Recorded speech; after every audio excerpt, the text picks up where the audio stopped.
Welcome, everyone. Good to see a lot of students here today. Bienvenido a todos ustedes, a las familias y los padres y a los estudiantes que están aquí hoy. Welcome, Board of Directors, Superintendent Lario, staff, and those joining us online.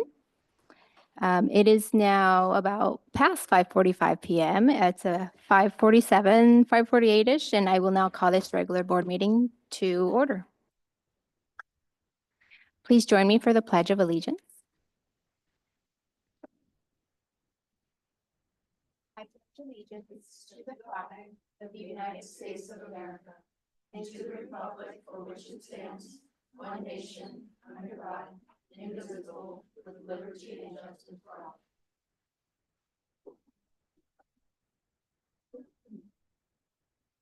So we all have an agenda. Do I have a motion to adopt the agenda as presented? I make a motion to adopt the agenda as presented. Is there a second? Second that. Thank you. All in favor of adopting the agenda as presented, please say aye. Aye. Aye. Aye. Motion carries 5-0 vote.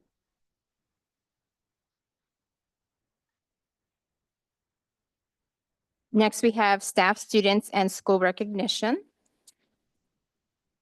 which will be presented by Principal Nash.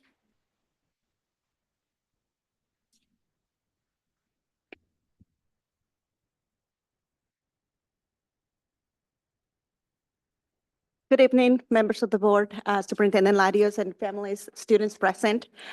Today we have a special night here. We get to celebrate the great talent that we have at the high school. And so we'll start with our first student, Jennifer Perez Chavez. Jennifer joined Woodburn High School this year after being homeschooled. She has made a smooth transition into the high school. Her attendance has improved greatly. She enjoys coming to school. She's always happy, and she loves her Latinx class. She always makes a positive impact in class. Jennifer, you want to join us?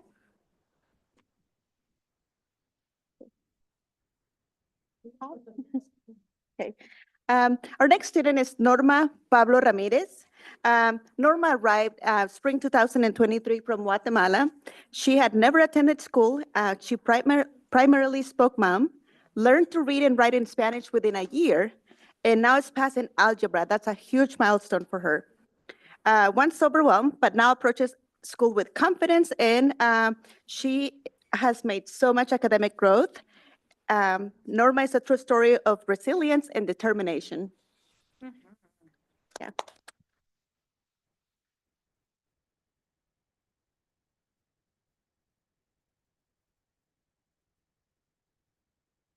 Next student is Mackenzie Cantois. She has shown incredible growth this year. She overcame early challenges with attendance and academics. Her GPA has improved greatly and now is on track to graduation. She's inspired by a language arts teacher mentor. She's now passionate about education. She's involved in theater, sculpture, and college level classes. She's a strong self-advocate and role model for others. Mackenzie?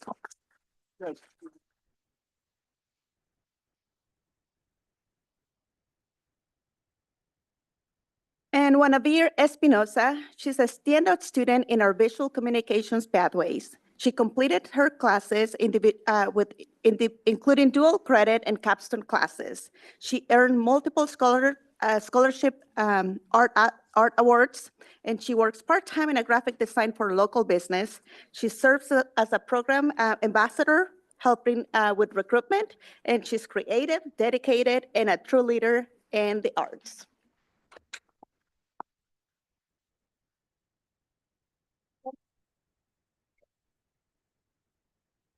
Those are all our students.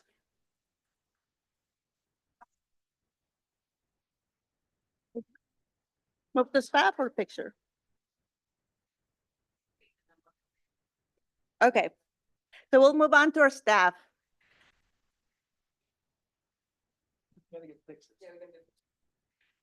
We'll start with Brenda Valentin Bravo. Brenda is a passionate champion for migrant students. She plans enrichment field trips organizes impactful events, and leads FAMU and other family engagement programs. She also leads the student conferences such the United States Hispanic Leadership Institute and the close-up trip to DC, providing students with life-changing opportunities. Brenda's commitment leaves a profound impact on our community.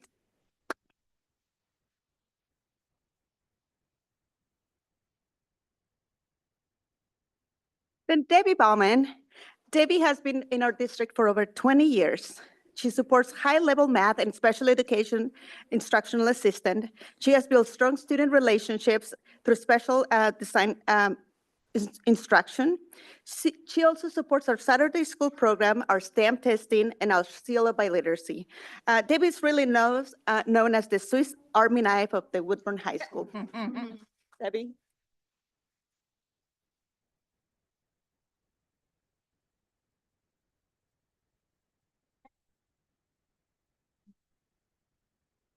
And we have Abigail Velasco, Miss Velasco. She has a blend in her classroom of academic rigor and genuine care for students. She supports students and families with empathy and dedication. She mentors after school and plays an active role in Saturday school. She offers math help to any student, not only her own. And she uses every opportunity to connect with students. She's always in the hallways greeting students with a smile. Abby?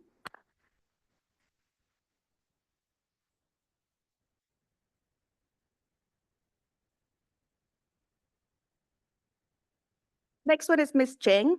She's a warm demander. She has high expectations with care. She supports and advocates students with unique needs. She leads both in the classroom and through the garden club.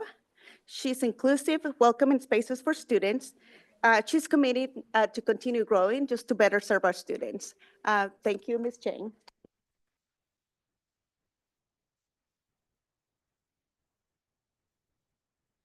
Now we have an extra staff member. We typically don't recognize our school resource officers, but this time we appreciate so much having Officer Bill in our building.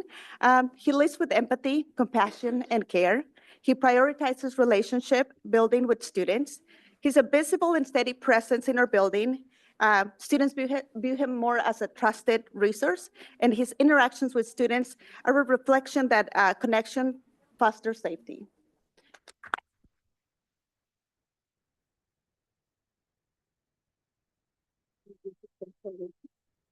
Yeah. Since we're doing student recognitions, we're going to go ahead and do success.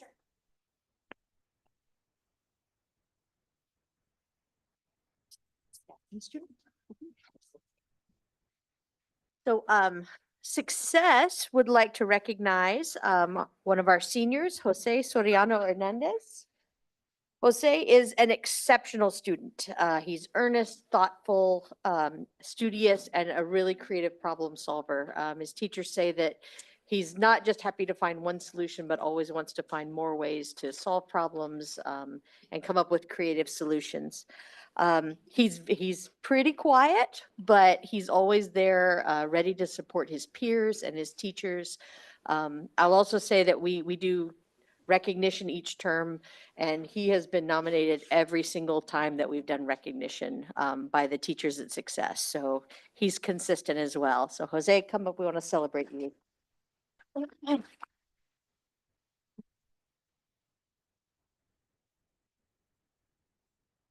And for our staff member, I'd like to welcome up Mr. Murray, Brian Murray. Brian is, kind of go with that Swiss Army knife comparison, and he is that as well. Mr. Murray does it all.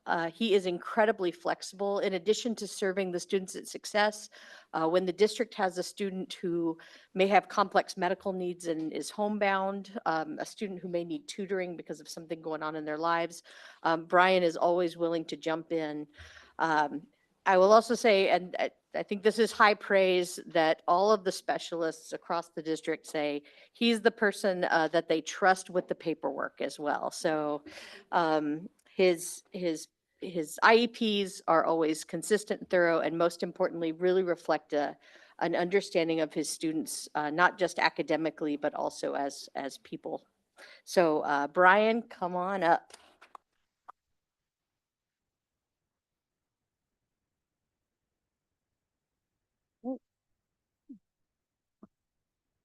Yeah.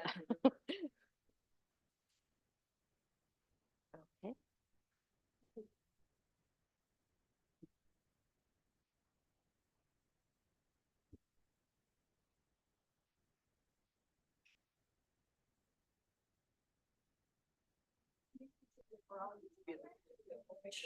Yeah, we we have to stand on tables.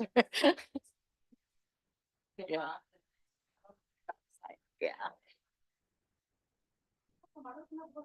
100%.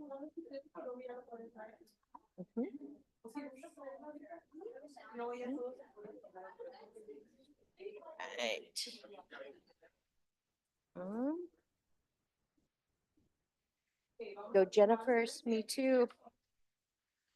Yeah, let's see. We can move back here.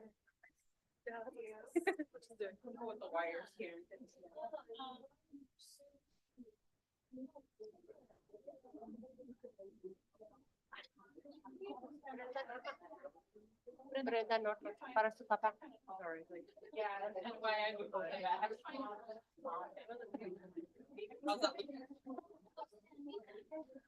What do you think? Yeah, I think that works. Okay.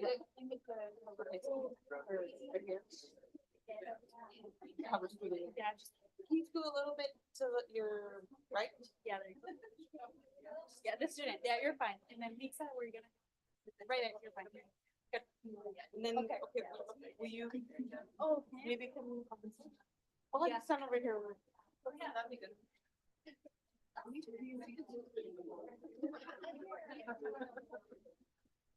How does that look? That looks good. Yeah. Yeah. Okay, first, we're gonna take a picture with our district camera and then the parents will take a picture, okay? Promise. Okay, first right here with Daisy. 1, 2, 3. Y one more. Una más. Muy bien. Okay, then Mrs. Frankovich. Papá de Lorna. Okay, and then anybody else want to? Right here. Anybody else? Anybody else want a picture? Where are you gonna take ours on the district picture? They're pretty good.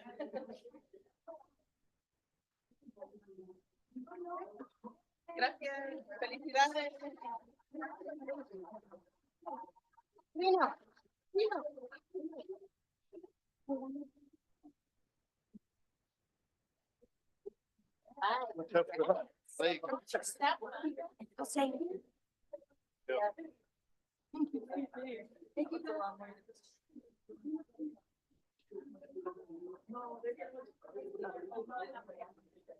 Yeah.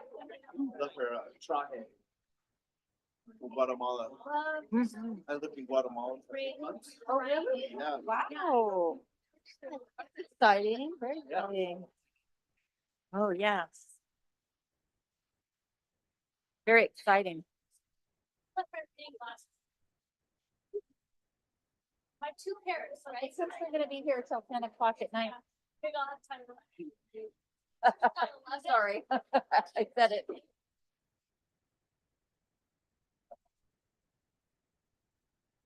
think we're gonna talk about soccer. Oh, I see.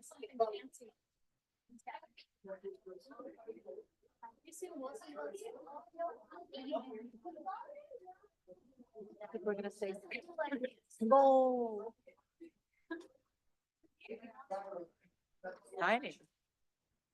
The energy is good here. Oh,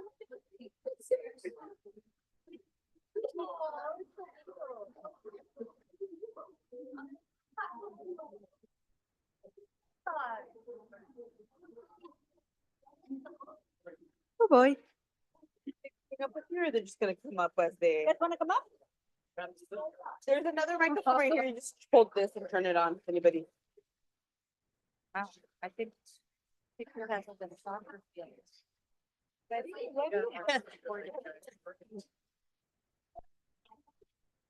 Here's the high.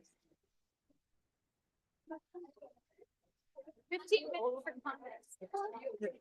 Public comment? I figured it out, but I was looking on. Oh, they're doing their presentation. Well, that's a lot of Then pressure. public comment, then- Oh. Say no.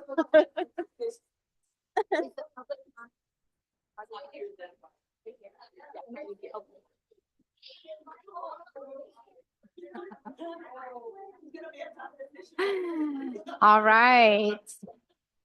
I'm gonna ask my little audience. Hi, everyone, in the really neat colored shirts. All right, thank you. We're gonna go ahead and continue with our high school presentation by our high school team. Thank you. Now we're gonna get to business.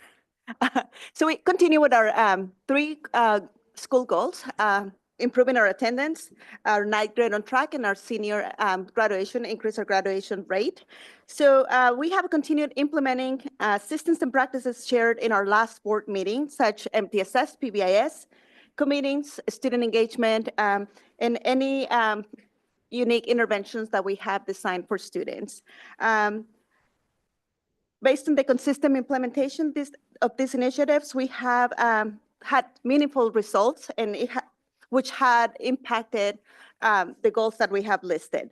So tonight we'll be sharing the impact of these efforts, and to get us started, we're going to start with ninth grade on track.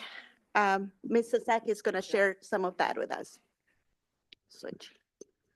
So we shared some of this previously, just that currently we're at 80.1% after first semester. We are kind of continuing to look at students as we go into the third quarter. We'll mark kind of it's a progress report. Will tell us a lot about where students are at in terms of what additional supports we want to emphasize or look at going into the end of the semester. So currently what we're doing is, so we had Jumpstart at the beginning of the year. We have a freshman victory classes.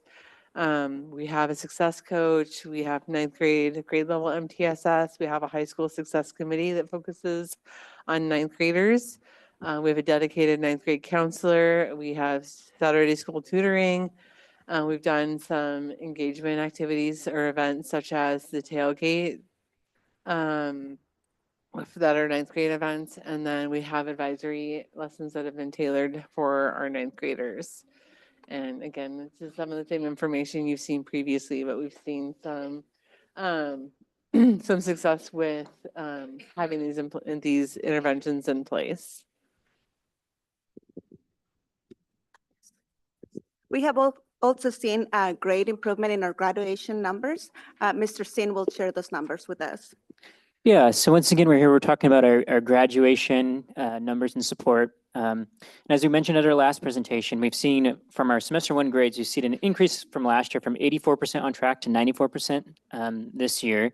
So we're seeing some pretty good success. And we're continuing to monitor that as we move into third quarter. We actually have two of our counseling team are actively working with our seniors as well as myself. And we're having individual meetings. We've had a number of senior information sessions, senior assemblies.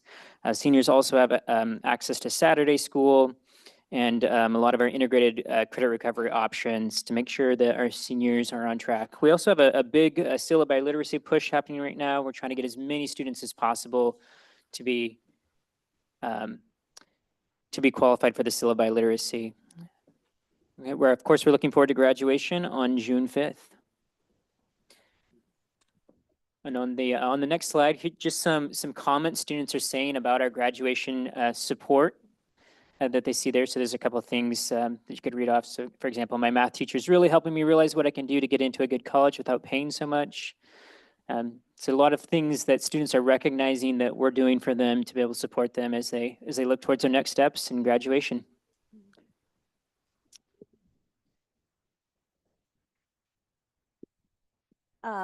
So also included some information regarding graduation progress at Success. And it looks a little bit different occasionally at Success. We have students who come in a variety of trajectories as far as graduation. We have some students who come in who are nearly on track or on track and are working toward finishing that graduation. And we have some students who know are going to require an extra year, but are making great progress in that direction. So when we kind of look at it, the majority of the students who started with us, our senior group, were not on track to graduate. We're very excited that the majority of those students are now either on track or nearly on track and are making progress toward being able to graduate this year. Among those students, the majority of students started with only about 11 credits in that group. And with 24 to graduate, it's a pretty steep climb, but they're working incredibly hard, working alongside their teachers and making progress on the way. We do also have students who come in who end up choosing a different program for a variety of reasons. I know on your visit, we talked a little bit about, we've had students who have chosen to do the GED program. Partly, it may be because it works with their schedule. It can also be because they want to be able to access the Oregon Promise program after finishing their GED, or they really want to be able to finish this year and graduate with their class. As far as supports go, we have regular ongoing counseling meetings with our seniors. We're meeting with families regularly. We also have some strong support groups around stress and anxiety. Grief and loss has been a big factor this year as well. We have some credit recovery options. We're doing some workshops and extended learning and credit opportunities that are built into classes as well. And we just included some youth truth data. So we can kind of see that we had a lot of students who have considered dropping out. And I think it's really important to note that they're still with us and they're still working and powering through. And same thing, we've got just some quotes, you know, we won't go through them all now, but these were comments from students on the youth truth data as well. You'll see this throughout our presentation tonight.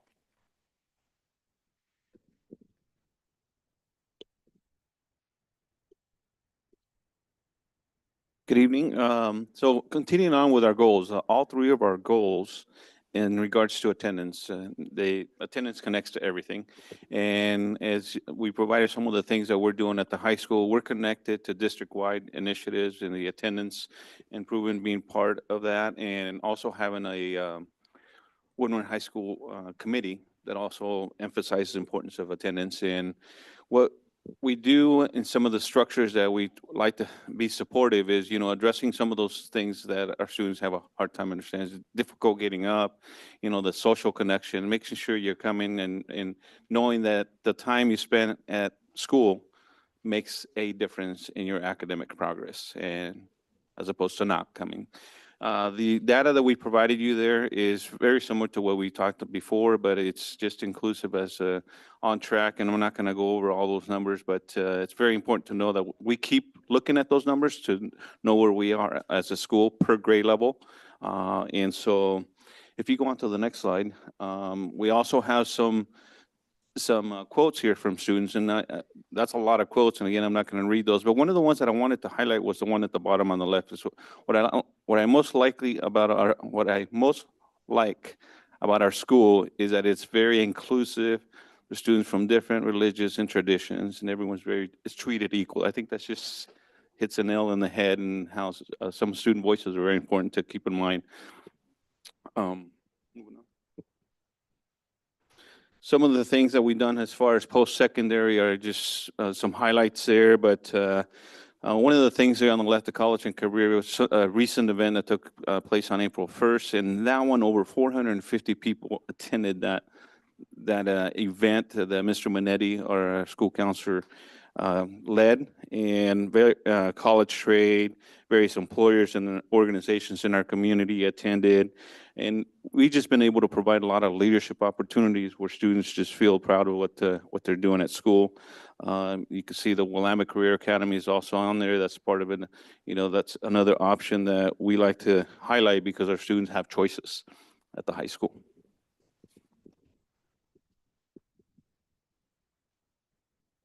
And the work continues in the College and Career Center. As you can see, there's a number of things that, oops, it looks like it went ahead. 700 students have signed up for 23 college and career events and guest speakers, and those take place sometimes during the day, during instructional days, sometimes after hours, just like the April 1st one, and it was after hours. And so mixing it up with field trips, and so the students get the opportunity and are exposed early enough.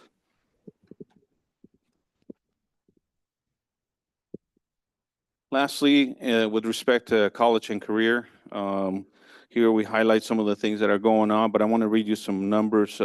As of today, 58% of our students have committed to either community college or university. And we have, this is seniors number, so we have 333 seniors. 17% have committed to trades. 7% have committed to just going straight to work. 2% to military. 1% to church missions, and 15% right now so far are undeclared.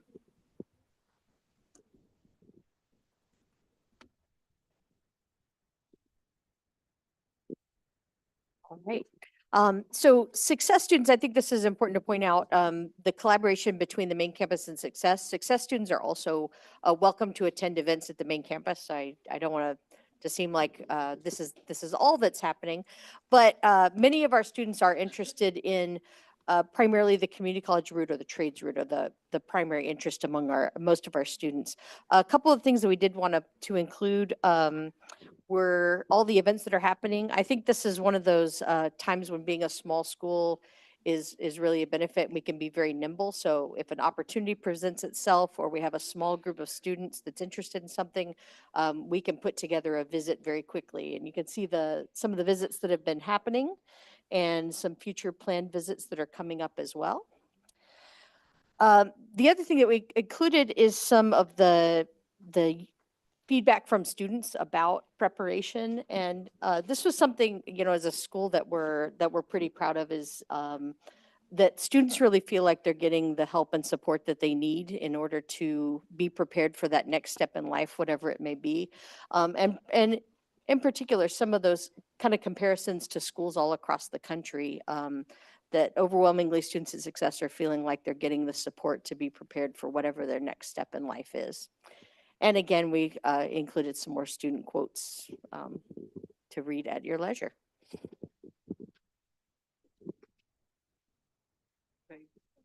Oh, and attendance, that's right. Sorry, slightly different order. Attendance at Success is definitely a goal and something that we're working on.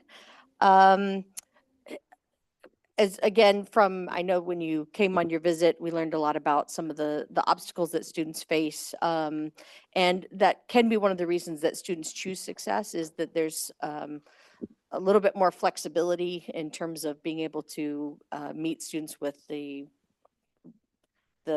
pulls on their time outside of school as well, and some of those needs. On average, the students who are at Success now are attending almost 9% higher than they attended last year, which again equates to an extra 1.5 to 2 days every month that they're in school compared to where they were at last year. Of our current regular attenders, 68% of those students were not regular attenders last year. So they have changed from being chronically absent to regular attenders this year. And the other thing that we find, we use the regular attender numbers because that's part of what we do with the state and how the state sets goals for us as a school and as a district. But it's also important to note that we have a lot of students who are new to us each year, and frequently they may miss all of their allotted days in the very first quarter and then begin to make that turnaround as they make connections. And that's not always reflected in those numbers around regular attenders. But I think it's really important what students are saying about the reasons that they do come to school and how they feel when they walk in those doors. I don't know, we don't want to go too long, but we did have a student who did a data study as part of our statistics class on attendance and grades. We were really hoping to see a strong one-to-one correlation, which is not necessarily what we saw. But her conclusion was really important, which was her conclusion was that from the data, what you can tell is it's never too late. So even if you haven't been coming to school, you should always come back.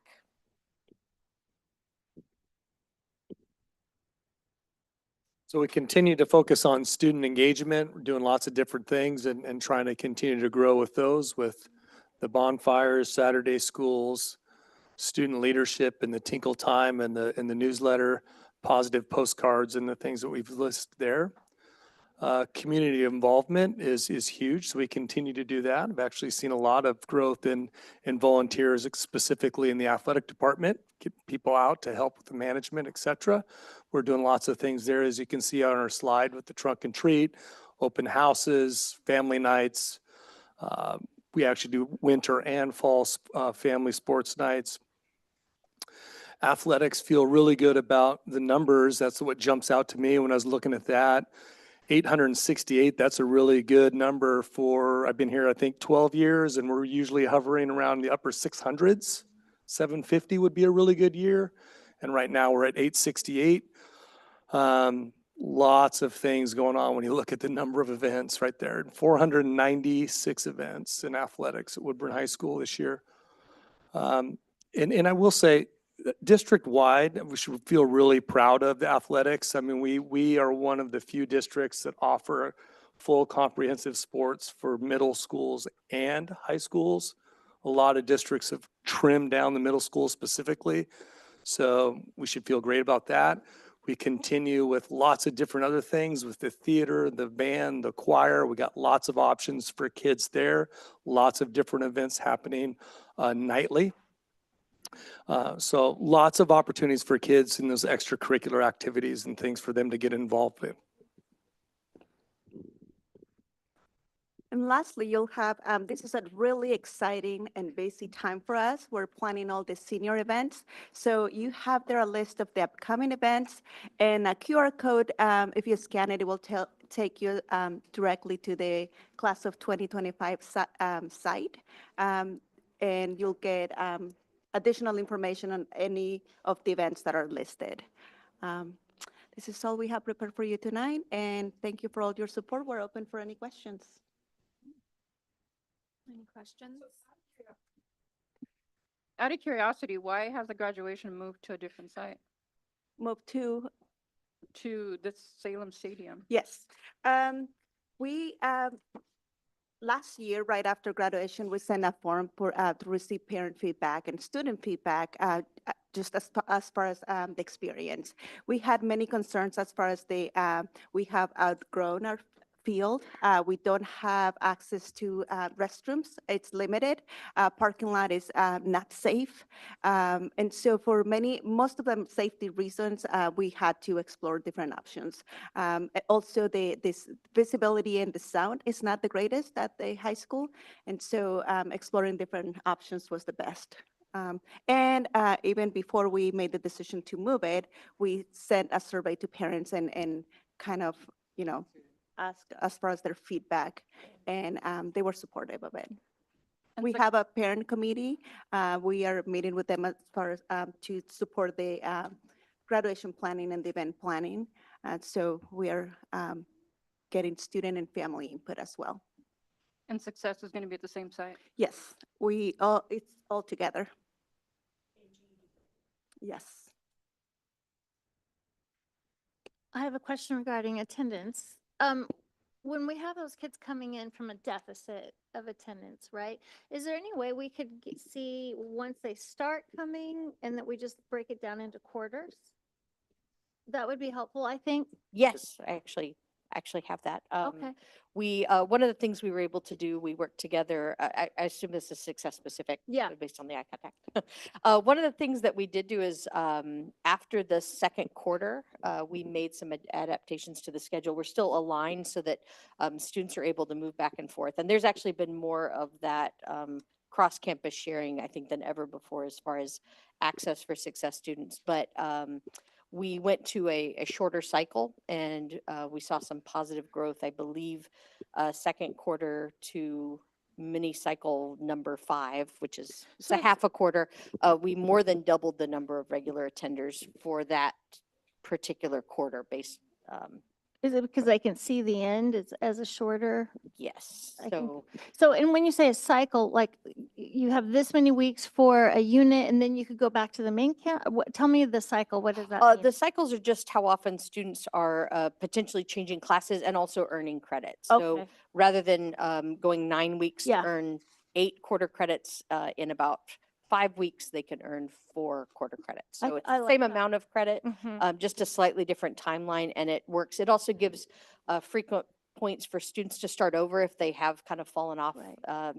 Things restart, and it's an opportunity too for students who may want to transition if there's a student at the main campus who is maybe going through something and needs some support from Success. They can come in without having to jump in the middle of a term as well. Catch them before they've failed the course. Right, Yes. for that whole 9 weeks. Excellent, thank you. So you provided a breakdown of students after graduation. What percentage do you have that are not accounted for, that do not have a plan for trade school, a career, college, or any sort of commitment? Are you referring to the ones who have reported graduation plans or after graduation? After graduation, 15%. Yeah. 15%? Oh, I didn't catch that, sorry. Other questions? Yeah, I have a question on goal 2 and tracking ninth graders. Our goal is to increase this goal. How long have we been tracking this? For the school year or in like total? How many school years have we been tracking this for ninth graders? Track it every year, so since we've been a comprehensive school, we've been following it, we've been tracking it every year as part of our CSIP, so it's been that 2022 to 2025 10th grade, we've been tracking the, data for each of our ninth grade cohorts. Okay. And how's 80% then? Is that an increase? Yeah, so last year at the end of the semester, we were at 71.5%, I think. This year at the same time period, we're at 80.1%, so we've grown about 9%. And what do you think some of the main contributors to that growth are? So like we have freshman victory classes, Oh, which have, okay. the process for identifying students happened when they were still in 8th grade. We looked at grades, attendance, things that, looked at students who might benefit from having that additional support as ninth graders. And we kind of planned for how many classes we would offer based on the number of students that would benefit from that, knowing that, the schedules wouldn't work out exactly, but we ended up having 4 sections of 20, so that's 80 students that we knew coming in, that we had that prepared. We had our 9th grade jumpstart, which is kind of a chance to bring our incoming 9th graders onto campus to learn about what 9th grade was going to look like, to understanding credits, how to move around the building, what a GPA is, just a lot of those kinds of things, what kind of things they can get involved in, just to make sure that they feel like they were, coming into the campus knowing how to be successful in high school. And do you feel like in order to close that gap from 80 to 100, is there additional resources that you feel like you're missing potentially? Well, so we do have a 9th grade high school success team, and so that's something we're working on growing, is having that team just be more knowledgeable about like 9th grade on track systems that we can use to help support our students. So that's been kind of the ongoing work this year, is training up our team to understand like what those kind of features are, so that we can kind of build our capacity to pursue those. Thank you. So, I mean, that includes things like, as a 9th grade team, teachers that have 9th graders, and, fortifying or strengthening our connection as, amongst 9th grade teachers, and building community that way. Those are some examples. Do you feel like you're adequately resourced then to fill that need, to support those 9th graders? I'll let you take that one. Yeah. Well, if you ask, we never have enough, right? Sure. But I think our focus right now, we are not wanting more people. We want to train the people that we have. Because more doesn't mean that it's better. Sometimes there are people in the room that if they don't know what to do or how to use their resources. So right now we're not desperate to have more people. We're just desperate to be able to train the people we have and make sure that they know about best practices. So that's the. And our professional development days addressing that? Yes, absolutely. We actually have partnered with Constructive Meaning. What is the other name that they have? EL Achieve and also Education Northwest. And so our staff is getting trained. So we have full days of trainings, half days, and during our professional development days. And so all that is focused on serving all students and not just the students who are at risk. It's also worth noting that the data that we're running we're running it consistently, because as numbers are changing, we're changing also interventions. And so that doesn't mean that it's more people. It just means like, how are we going to pivot and say like, well, the need right now is somewhere else. And so we have an extra counselor at the beginning of the year for 9-10, and at the end of the year, second semester, we shift that counselor to 11-12. And so that way we also have that extra support for Smart. our students. That makes sense. Thank you. So with regards to the training, thank you for those questions. What is the attendance rate when you do offer those trainings? It varies. I would say about 80% of our staff attends. We do have a commitment or an agreement that if they miss any of the trainings and we don't feel that they have enough to see it in practice, Yeah. that we're going to have them go through the training. You can again. ask them to do Yes. that. Excellent. Yes. And so And the 80%, is that school-wide, the whole high school, or is that just the success team? Do you it's know? school-wide. Right, but are you, am I hearing that for your, specifically the success, because there's some specific needs there, that is specifically the training who we have versus adding more people? Is that specific? I mean, obviously, we can all use more training, right? But is that something that you're wanting to target specifically for your success people? Yes, and we are. Okay. So the full staff at Success is getting also training constructive meaning. What we have to also know is that it doesn't mean because students go to a different building that they have complete different needs. It's all Right. about the instruction that we need to deliver, which is a lot of heavy based as far as like scaffolding language and so by moving students to Success, it doesn't mean that it's a complete different training. It just means the delivery might be a little bit different, but the training is completely the same. We need to know as far as like scaffolding practices, collaboration, and all this best practices that teachers need. But it doesn't mean that because they're from building to building, it's completely different. There are so much students, they're all language learners. Some of them might struggle a little bit more because their attendance is not as consistent.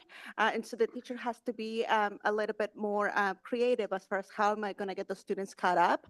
But it doesn't mean that I'm doing something completely different. So we do all our PD together, especially because now we're sharing students depending on needs. And so we need to make sure that we all have this consistent practices. Do you have any mandatory trainings? This has been a concern that we've brought up on the board, that looking at our calendar and we're giving a full day versus half days, which if I were a teacher, I think I would appreciate Yeah. that. I wouldn't say, I would say they're required to attend. I wouldn't say they're mandatory. Okay. They, again, looking at those absences Yeah. and also looking at instruction in the class, what's is the goal that we are, that we have is actually being fulfilled. Like, let's just say, I want to see more students collaborating. I want to see students using language. So is that really being reflected in the classroom? And if it's not, what do we need to do? And so if attendance was an impact, then same thing we do with students, we're going to do it with teachers. We need Right. to go through this again. We just want to make sure that time and expense is being utilized. Yes, they right? are. Yeah, Yes. thank you. Mhm.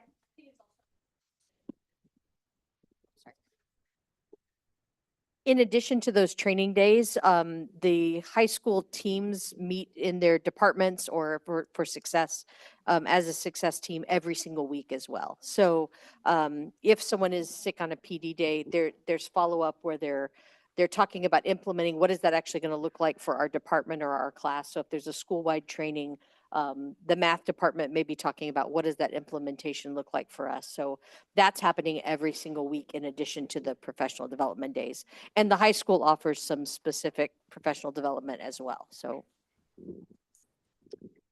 Okay. Well, I don't have a question, but I just want to say thank you. And I appreciate the information that you shared about extracurricular activities and student engagement. I think the research is clear in making a connection when kids are involved in something, extracurricular activities, sports, everything that you've listed, it really motivates them to want to come to school. Like there's a reason why they come to school. And so that impacts attendance, it impacts grades, and it really leads to student outcomes. So thank you for sharing that today. Yeah, thank you for your time. Thank you. Thank you, Ms. Lamatt, you. your team.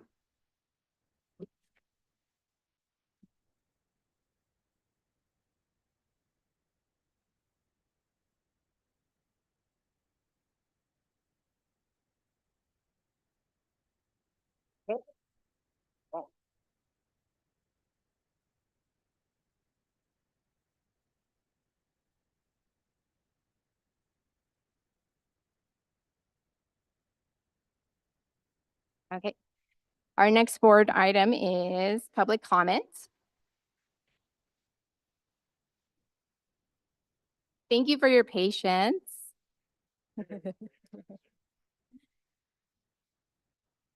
We're almost there.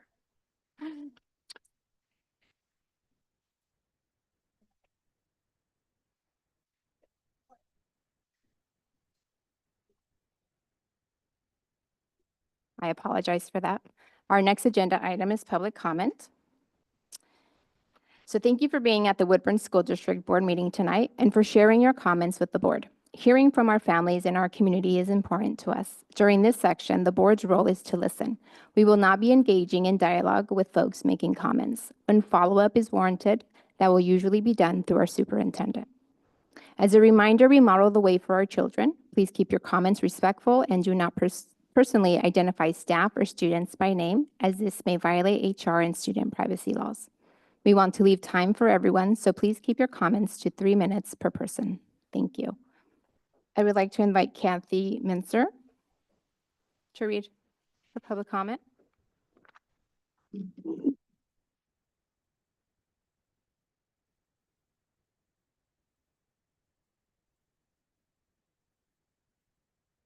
Good evening.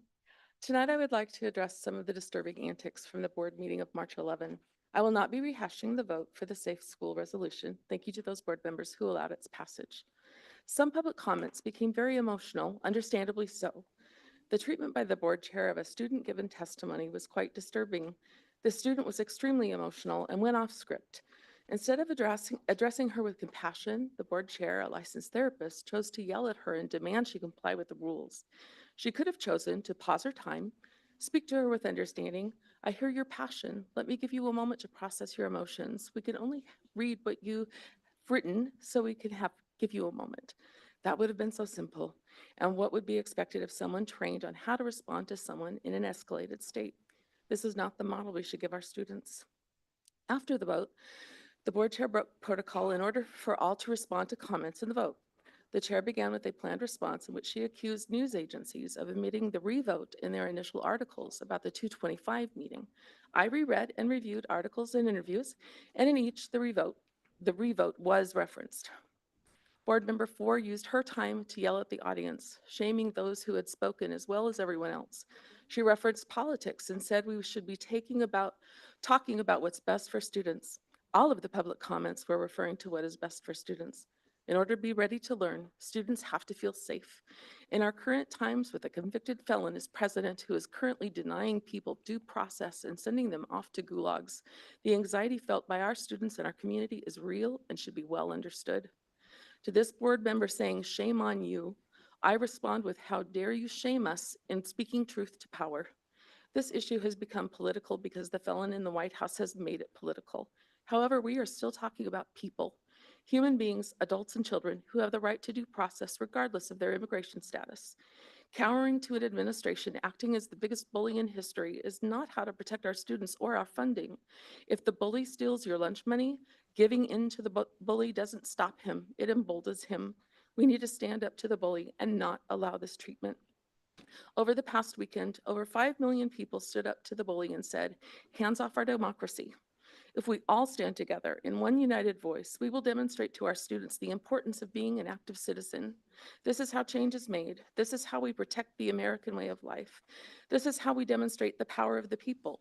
This is how we ensure the opportunity for life, liberty, and the pursuit of happiness. And yes, we need to teach this to our children so that they are able to grow into citizens who understand what a government of, by, and for the people means. We need them to understand what liberty and justice for all means. Votes matter. All votes matter, whether by a school board or the citizens in an election. Thank you.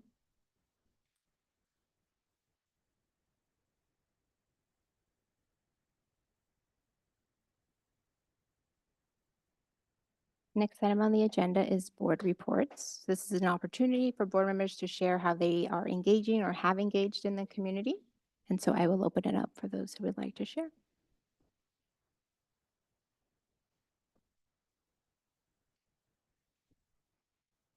So I attended the high school visit, and I've done some training in regards to Robert's Rules, which I think is really important for us to do a refresher course as board members, and the rules that we have to follow and the respect that we have to discipline and show our students and our community members, which as board members during our seminars that we attend during August and November, we have refresher courses, and of course there's other courses that are available to us online, and I feel like it's very important for us to review those courses and refresh ourselves with the rules and regs that we have to follow.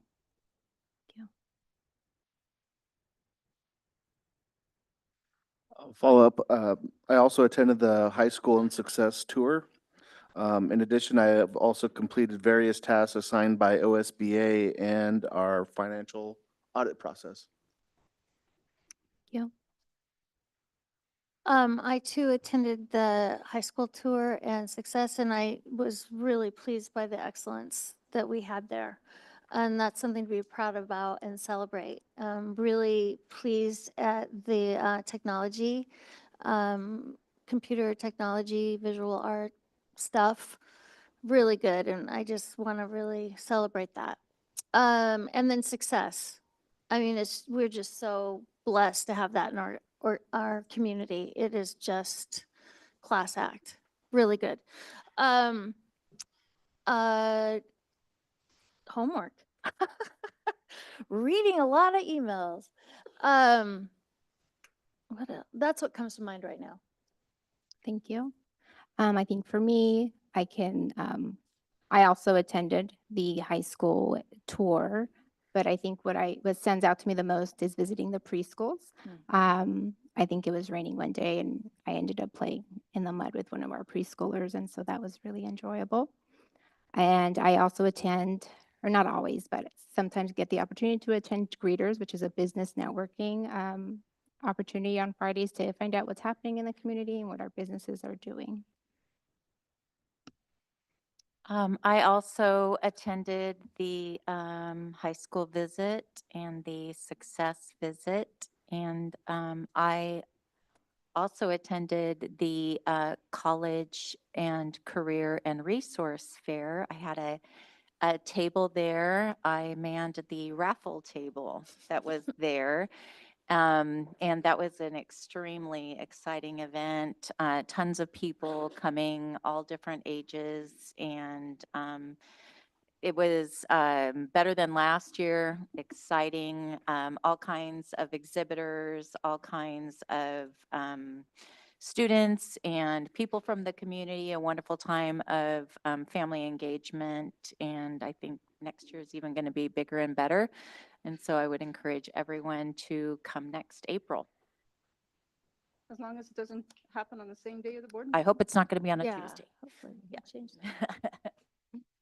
All right, thank you for sharing. So next, I would like to invite the Oregon Youth Soccer Association to come up and present.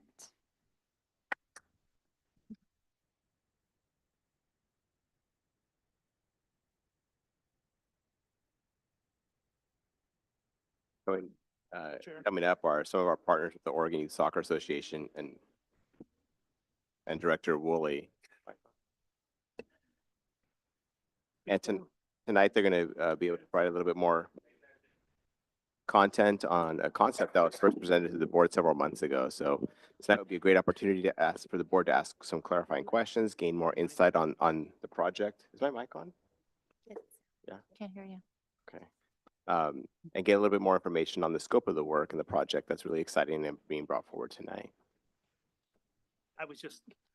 Thank you, Board Chair, Superintendent Larios and Board. I just wanted to, we had some people come in while those presentations were going on, and if we could remind people if they would like translation, that there's headphones back there so they could hear what's going on, because we had a number of people come in. I just want to make sure they have that opportunity. Si hay alguien que gusta escuchar la reunión en español, tenemos aquí servicios. Pueden recoger un radio. Gracias. A little bit of wait time. You can show the PDF image if you would like. Before we get started, I just wanted to thank you for taking the time and help provide the opportunity to explore this partnership with the Oregon Youth Soccer Association. In just a moment, I will have each of the representatives here tonight introduce themselves, but I would first like to thank the board for allowing this partnership to develop. If you recall, we first introduced this concept several months ago. At that time, we were seeking approval to move forward with creating a draft partnership agreement that would help bring the home of youth soccer to Woodburn.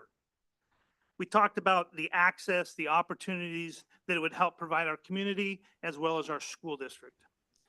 We also discussed the district's need to make sure we're mindful about future growth and possible expansion. We've had 2 growth analyses starting 3 years ago. We did one, and then we did one last year. And essentially, both those growth analyses have stayed true. First one said that at about 10 years, we come back to pre-COVID numbers. 2 years later, it said about 8 years, we'll come back to pre-COVID numbers. And this year, we're on track with the same thing. We will continue to do those growth analysis every 2 years to be mindful of it. It is important to also understand that through both those analyses that were provided, that there was current capacity within our buildings, even if we did grow without needing to build new buildings. And that was a point that the board brought up that I wanted to make sure that we can review that.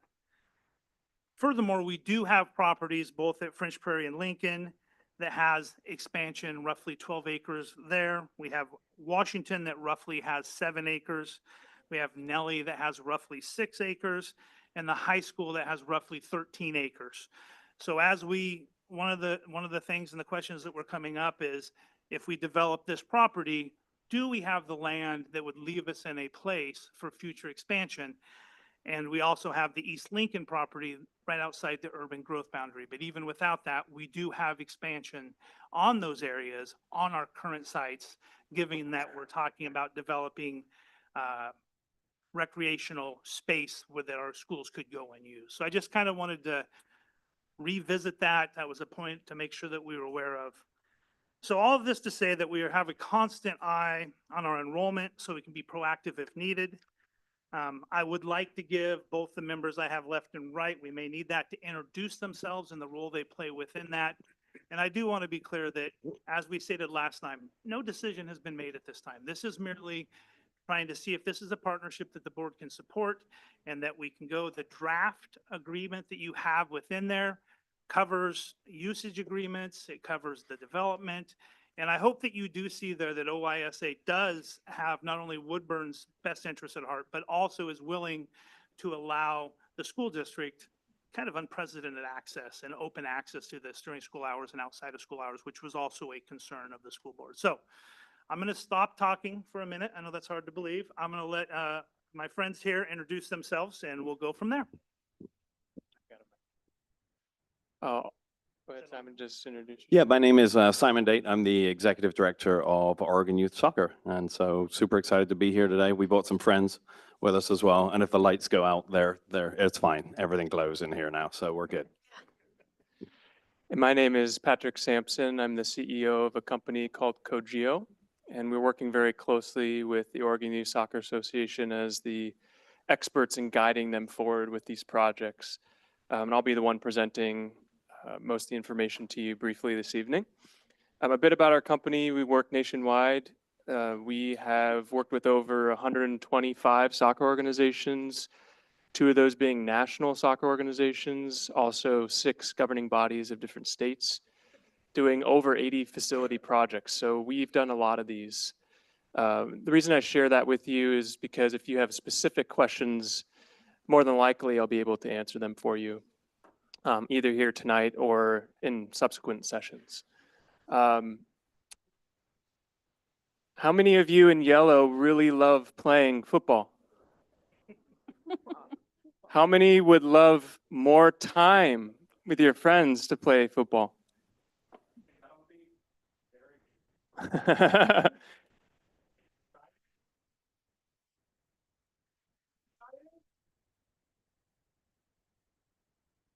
Okay, so I want you now to imagine 51,000 young people like that potentially coming to this beautiful central city of Woodburn.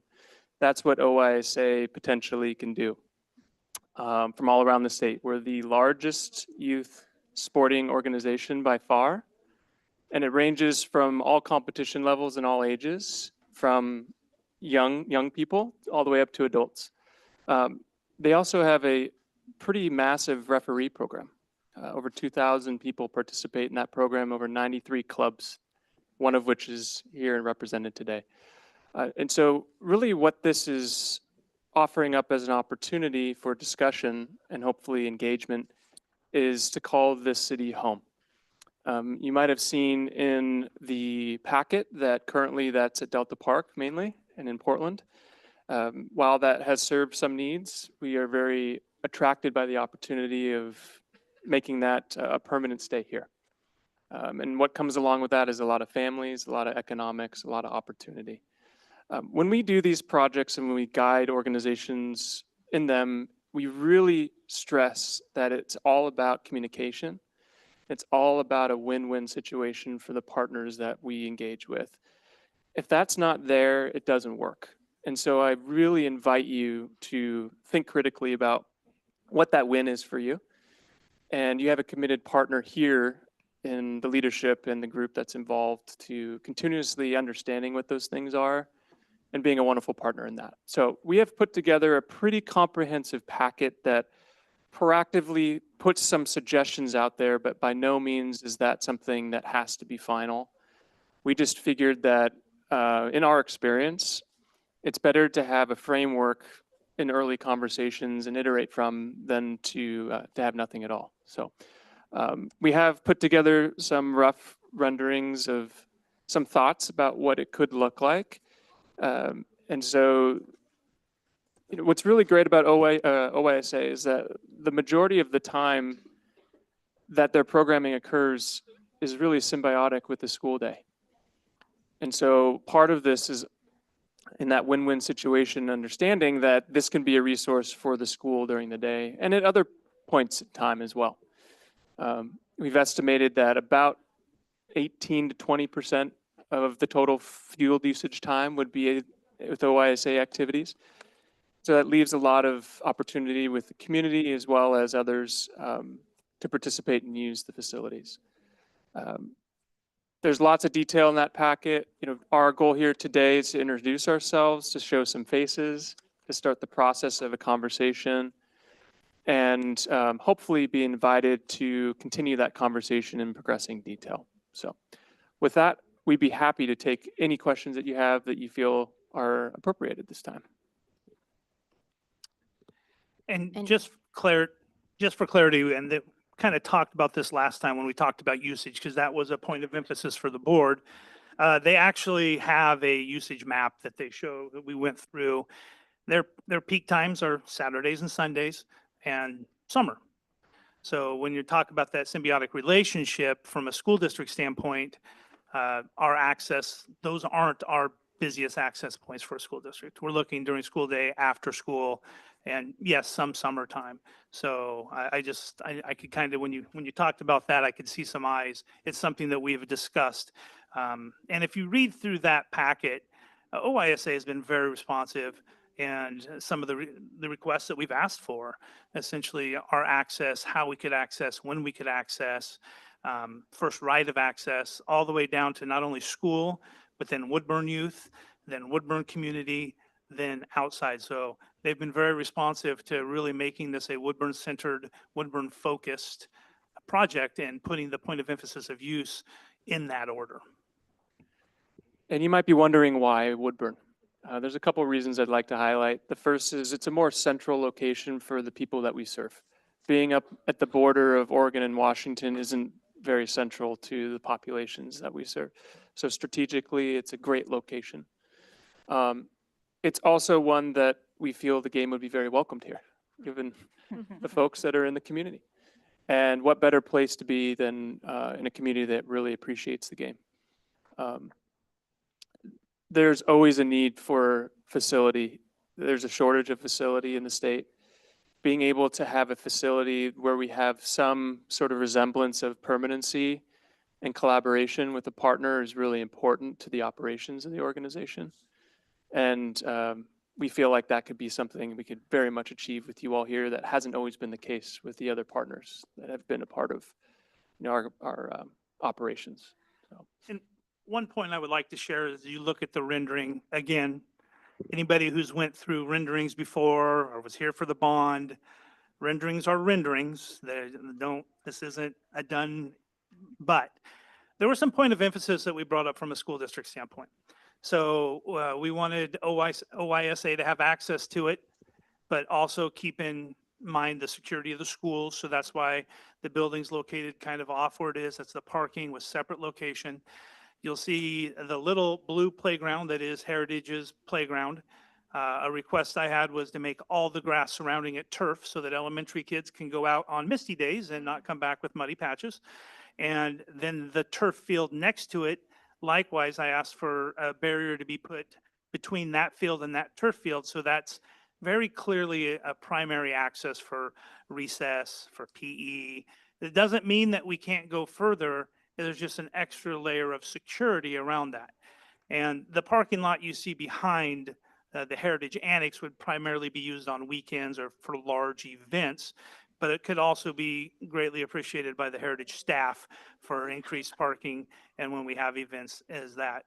So there's a lot of these design elements that will help the district when hosting larger events and having access to those things as well as parking. So purposeful design that they've been willing to entertain with us to make it safe and secure during school and easily accessible to the school as well. So thank you. Yeah, there's another thought that you probably are thinking is, well, cost. What we've proposed is that it is at zero cost to the school district. OYSA would assume the build out costs. If welcomed, OYSA would also maintain and operate the facility. The big challenge in Oregon is land. And so by offering up an opportunity to add value to the school district in this way, I think that's the win-win that we see and we hopefully that you see as well. And so that's the ask eventually to explore is the land for us to then come and build this out. You would still maintain ownership of that land. I know that's very important to school districts. If you decide later to use it for something in the future, that obviously affords you the opportunity to do that while giving us the opportunity to solve some of our biggest challenges and create something great together. So I know we can definitely get into more of the details of that, but I think that's a question that everyone always asks. And part of our responsibility, Cogio, and our specialty as a company is comprehensive professional fundraising. And so they have a built-in expert who does these facilities all across the United States. I just happen to live in Portland, so it works out well. Yep. I have a question with regards to that fundraising. So who are some of the partners? I'm guessing corporate partnerships or support, or what do you do? Sell ads? I don't know. Yeah. How do you? That's okay. For 99.9% of the people we work with, it's a completely new question for them. Okay. No matter which profession they're in. Unfortunately, that's sort of the reality of professional fundraising. And so it's a great question. There are 5 main revenue opportunities within any of these projects. And if you could think of like a volume slide on a switchboard in the back of a theater, it's kind of, they go up and down depending on the project. So the first is individuals. People with capacity who in an individual way want to make a contribution and a donation. And that can be in the form of small donations, that can be in the form of large donations. There's different strategies around that. The second is foundations. Foundations support programs. They also support capital projects like this. The third area is corporations. And that mainly is in exposure of opportunities and names. So that's much more of a return on investment type of arrangement, but we've thoughtfully done that with schools in mind very successfully. The fourth area is city, county, state, sometimes federal government. That can change and ebb and flow based on politics. But there are tremendous opportunities there. And that doesn't necessarily have to be donation based. The economics of this are tremendous. We estimate that about 4.8 million of economic value will come to the city from all the activity that's generated. And so sometimes cities decide to allocate funds because they see that as an investment. Right. So there's a lot of conversations to have there, city, county, state. And then the last piece is educational institutions. Sometimes there are rentals that are incorporated with that, or co-projects, community colleges, other types of educational institutions. So those are the 5 main revenues areas. And what we do is we put together the strategy and the plan to go execute on all 5 of those once the project is approved with the partner and we have the MOU, et cetera. So the second question, so are the recess, I heard, I like that. So that's not solely soccer. Correct. So are there multiple uses for any of the, so what, educate me a little bit about Sure. that. The beauty of the turf fields these days is that they're multi-sport design. So you can see we added some examples of some different sports on a couple of the fields, namely the one on the right side is American football. It also has lacrosse. Lacrosse is a very popular growing sport. And so there's that opportunity. In the bottom right, you have field lines for youngsters who are in attendance here, who play on smaller fields, which are popular, smaller sided games, and then the larger. So the short answer is, depending on what the school district decides is optimal for the usages, it's not uncommon for soccer football teams to play on multi-sport facility fields, and that would just be a conversation on how many we would do and what sport. Yeah, I would think the local, we have neighboring school districts that would be very. Yes. With these projects, always, facilities is the first domino to all the things that everyone wants to see. The other thing that people don't really plan for is the operational costs and the replacement. We're experts in understanding those modelings. And so when we think about these projects and the fund development, it's not just to create it, it's how do you create it, sustain it, and operate it in perpetuity. And so that's all built in. We can definitely go into further detail about that at another time. So I have a couple of comments. You mentioned there's no cost to the school district, but I want to talk about the cost to the community. When we're talking about charging for parking, and we're talking about charging to be on a team, it's quite significant cost to be on a team. And so what is built in to address people from various socioeconomic backgrounds? Is there scholarship programs? Is there, because what potentially could happen, the people with money are parking closest. And that, what are we doing to create a more inclusive project here and equitable? Yeah, so there's multiple types of activities that could occur at this facility. And I think what you see in the plan here around parking is really around special events, not every day. So when you have very large tournaments and you have large amounts of people coming from out of the area, it's an opportunity to consider. By no means are we saying that's what we're going to do. Quite the contrary on a 98% of the time basis. So I hear what you're saying. That won't be an expectation of the majority of the time at this facility.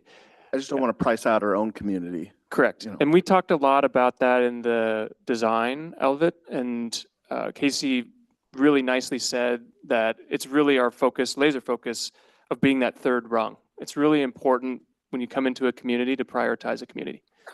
So we look forward to understanding more about what that looks like. And that's always the guidance that we give our client partners is you have to make sure that that's front and center, always in every conversation. So. And then also we talk about financial sustainability, but this is a big packet, so I haven't had a chance to completely go, but I also want to talk about environmental sustainability. I would expect there to be solar panels and water recycling systems and things to make this not just a green turf, but an environmentally green facility Is that addressed in here? Mhm. Okay. Yeah, in fact, we put a preliminary application in with the Environmental Protection Agency for a large grant potentially to support this project. So we'll see. Yeah, Uh, I see but that that is- there'll have to be an environmental impact statement, so Yeah. I'll look forward to seeing that. You know what's exciting about these facilities is they have the opportunity to be shining star examples of community gathering spaces. Another thing that these facilities represent, often that's overlooked, is emergency gathering spots. For when there's disaster elements, off-grid opportunities, there's a lot of those types of things that we've done in projects. They just happen to be at sport complexes because they have the space. So look forward to talking with you more about that. It's definitely in the packet at a high level. Okay, Yeah. thanks. I have a question in regards to, sorry. The city is growing, and with the many projects going on in the city, there's a large concern by, for instance, the senior citizens. They're being impacted by and being squeezed from all directions. And traffic is a concern. And I know the city is going to probably require you guys to contribute to like ODOT's improvement plan, even though there's nothing in the plans from ODOT to improve our main roads going in and outside the city. But then it impacts extreme congestion.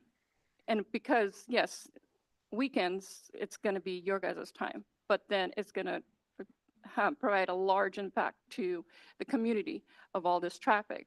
So, and I'm sure the city has required you to contribute in a certain amount, but then doesn't that have an impact of how much it affects the community itself? Well, we're not that far along yet in the process to have that. However, Discussion. one of the reasons that this site is also appealing is that the city is currently undergoing major infrastructure change and shifts in that area that does allow more direct traffic from I-5 to. So Stub Road is now going to be a through. There's also It already is. well, yes, it is. But furthermore, there's two other access points by Walmart. Is it Stacy Alice? Stacy Allen Way. Allen Way. So I know that the city is developing those areas right now. So that was actually one of the factors when we were looking at this area was like, okay, as this area gets developed and the city is starting to already make shifts within the infrastructure, is this actually a good location for traffic flow? But that would be a conversation as this goes through, like you said, with the city. But all of that was waiting for we said before we would have any kind of advanced conversations, we would bring something back to the board for more input. So you could make a better judgment on how you wanted us to go forward. And another question, you did say there was community involvement. So do you guys already have a commitment with a partnership? Because artificial turf is on the rise. It's just a big hit because it's low maintenance, but there still requires maintenance over time. There's still impact on it, the wear and tear, especially when, soccer players use it on a daily basis. So out of curiosity, do you have a commitment with a local agency, or is it something that you haven't even? Yeah, good question. Both in the grant application and in this packet, there's an overview of a community engagement plan that's been proposed to do just that.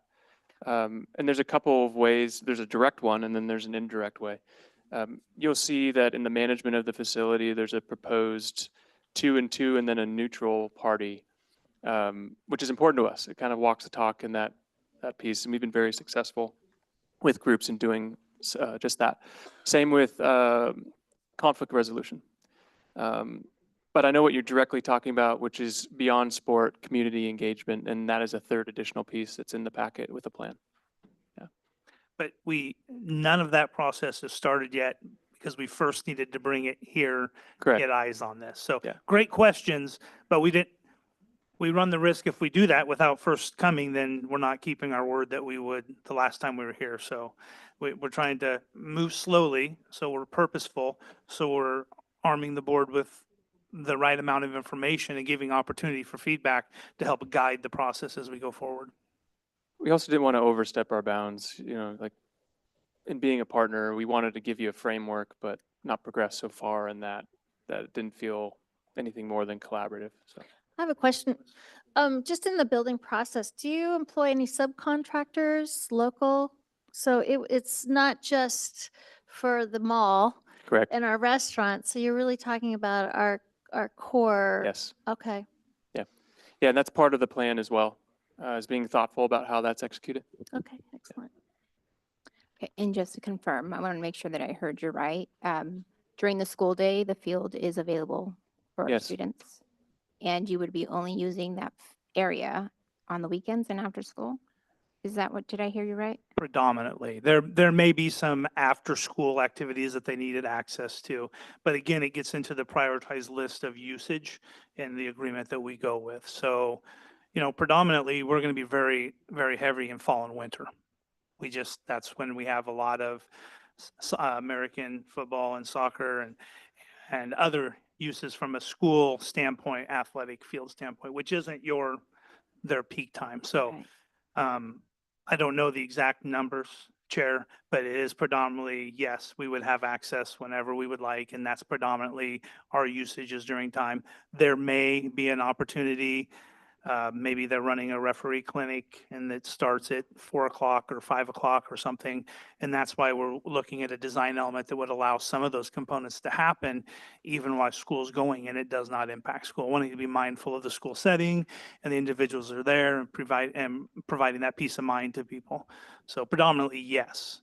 Okay. And then so I want to confirm for our students who are connected to school sports and play football and soccer in the fall, that there would be no interruption in our school team's opportunity to access. It would actually increase because currently right now there's maybe a field at Valor that is usable. And that field would 100% be, but they would quite possibly have access to 5 more. But it's not just, we couldn't just say, hey, only Valor gets to use this for sports. I guarantee you, if a complex goes like this, our middle schools and our high schools would much rather practice on a facility like this than the fields they're in. So that's all part of that usage. And that was something that we discussed during those peak seasons, that our middle school and high school sports would need access after school for practices and games. So then we're talking about busing. Yep. Over. And so that would need to be built into our transportation budget, or is that part of our athletic budget? What middle school would be part of our transportation Okay. budget. Right now, though, we already bus middle school football, we bus Oh. track, so we already have some of those components already. Because we're busing over to the high school? Yeah, Oh, I didn't know that. and we have middle school football that gets bused from Valor to Fish Okay. Prairie. We'd just be flipping the script and going the other way. So I live not far from the high school, and I still remember the wrestling tournament. That we no longer host. Yeah, right. Are there any facilities for those type of, or is it just basically field sport? I think this rendering right now has one potential indoor, depending on fundraising. Mhm. It may have to start as just a roof. We would like a complete secured area with gathering rooms. That's the hope, is to have that. But this is mostly just for turf access, Okay. turf fields. Other questions? Quick question, just for clarification. Is this area fenced? That Will area, it be that- considered fenced? the area they're developing it, as they Yes, develop, as they yes, it'll have to be secured. Right. Yes, it has to have the ability to be secured. Right. So I was just wondering if you could come up here and show us exactly where the street is, just Where label. Parr Road is? Yes, exactly. Or if so, Where the trees are. Yeah, Yeah. your van. I got a loud voice. And then And- there's the wastewater treatment. okay, so, Parr Right. Road right here. right, The current field access ends right here. This is the undeveloped area with the railroad track being back here. and the potential area for the covered, That's it. oh, okay, Right next to the So, park. Okay. so where, can translator hear me? See? Okay. okay, So again, I don't want people get married to a rendering. I Right, went it's through just the a rendering. building bond process, and people were like, "Oh, it's not this." So, Okay. thank you. So again, this is a rendering that will definitely change in some capacity depending on the amount we fund, the stages that we can do. This is if we had a sizable amount, we could do this. So you're looking at Valor, Heritage, Heritage Annex. You're looking at Parr Road, water treatment. And this is another reason why this location we think is really cool. It has a splash pad, has the new dog park. Anybody been to the new dog park? Highly recommend it. It's awesome. It's nice. And then you also have a walking path. So it has a unique possibility to add increased parking. People could come, go to soccer. If they wanted to bring their dogs, they could. If they wanted to bring their little ones and hang out at the park, they could. So it has the capability to serve our population in a unique way. And I think I hear what Board Member Byer was saying about not making sure we not price it out. I think the one thing that I'm most excited about is, we have a lot of parents in the crowd. How many of you spend every weekend going to Portland? And then we wouldn't have to do that. We could not have to travel. So I like the expense that we could be cutting down on our families on being able to host these kinds of activities here without having to go to Portland, or because even when you go to Portland, parking, you're not going to find. Sometimes the fields are going to be miles or schools apart. So you're looking at 30, 40 minutes drive in Portland. I think it's just the idea that a family could come, they could park, they could spend a day, and hopefully incur less cost. Well, then I don't want to make any promises, but it should be sizable less costs than having to go. Now, I'm not saying that every tournament could be hosted here, but hopefully with our clubs, they could organize things to be local so it would have less of an impact. And then behind this is more development area. More questions? No, no more. So I have a question with regard, so we own the land, we maintain, so this is really, you're leasing the land. These are your buildings, but it's our land. Correct. And so your funding model, how do you guys make money? Is it through? We're retainer based in terms of our company. So your company is just who builds it? And it's the association who owns it? Correct. And then they assume the cost for running it? Correct. Okay. And that's through fees and pop? The $15 pop? No, I'm teasing you. Yeah. Okay, thank you. So you already mentioned you have quite amount of parents that transport to Portland. So is there going to be a cost savings to them, like in membership wise, because it's local, or that's still a consideration down the line? Yeah, absolutely. I mean, we're not going to take anything off the table in terms of, making sure that the kids here, the kids sitting behind us are looked after in terms of the field usage as well. I mean, I'm not fully aware of the hourly rate they pay, or the transportation costs and fees associated with playing here at Woodburn, but the experience, the cost should be a ton less, but also the experience you're getting will be that much increased.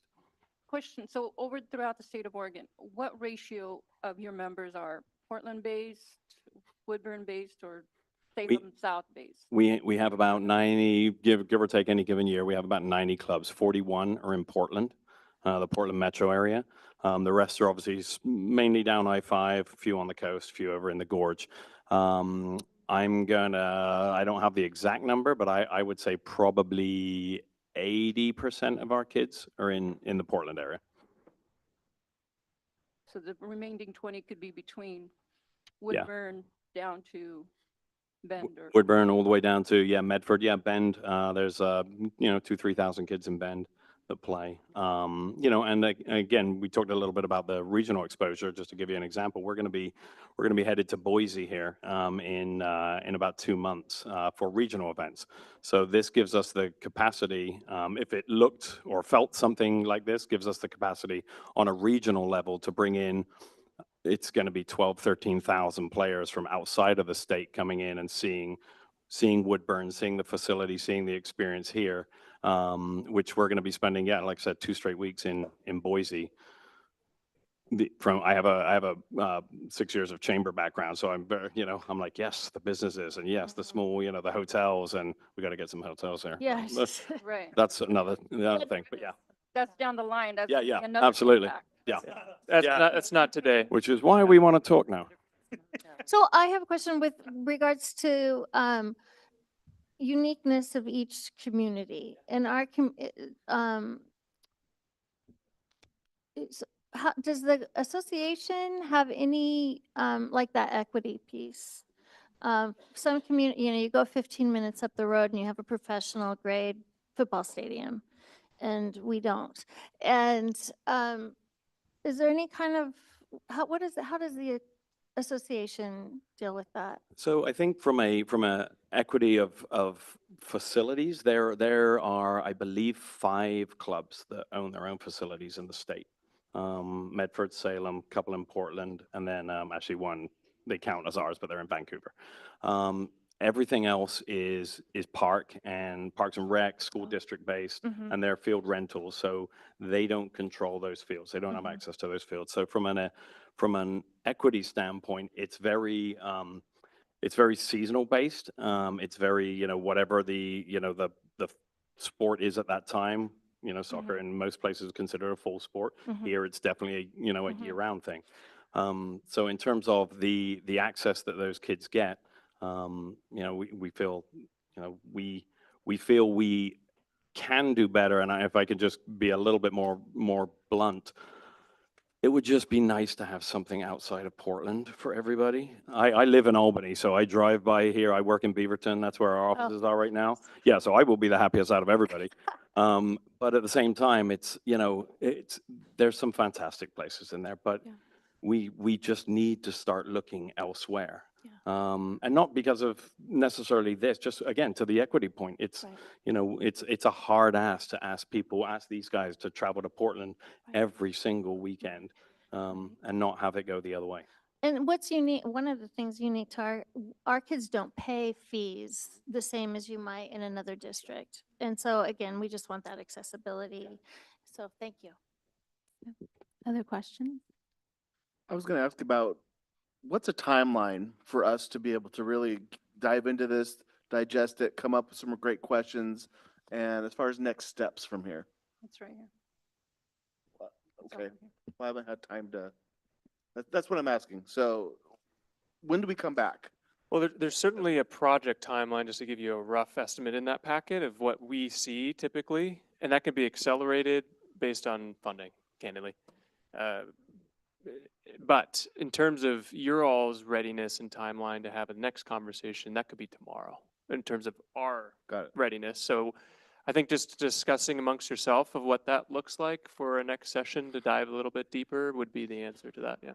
Yeah, I think it's going to be important. We want to provide the board opportunity to digest and ask questions and seek more information if there's something that you're still wondering about, even beyond this meeting. So if there are things that come forward and you start reading through and you have more curiosity and you want to know more, please share those questions with me, and I'll get in contact and get those responses and get the information for the board.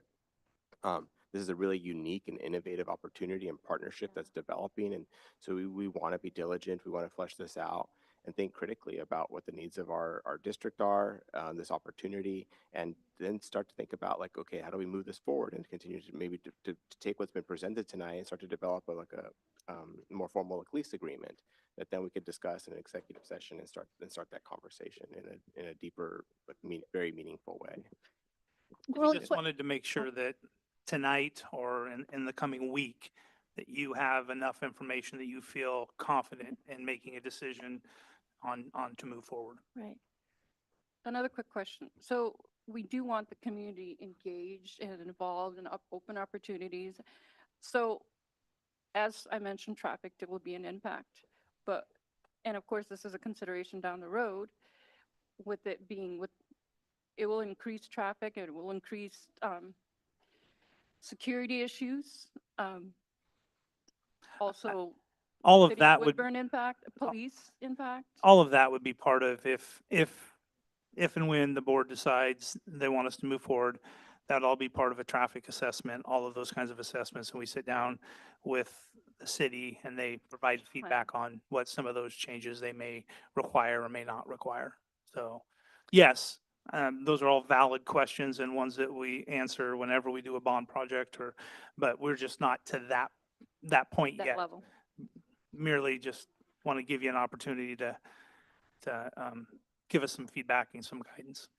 Oh, quick, has there been any conversations with the mall people and people who would be so excited? I will tell you that when I presented to the board many years ago about the turf and track project, we sought out every major partner you can think of, including the mall, Mhm. which is owned and operated out of California, Yeah. and not very responsive. Uh-huh. Now, they are responsive in other aspects, Yeah. but most organizations aren't just going to cut a check for No, million no, I dollars was of just partnership. curious if, thank you. No, That was- so they do have some unique opportunities with our students and doing other things. This isn't just really within the scope of what Right. they do. I actually had a conversation with the mall manager last week, and I was pleased at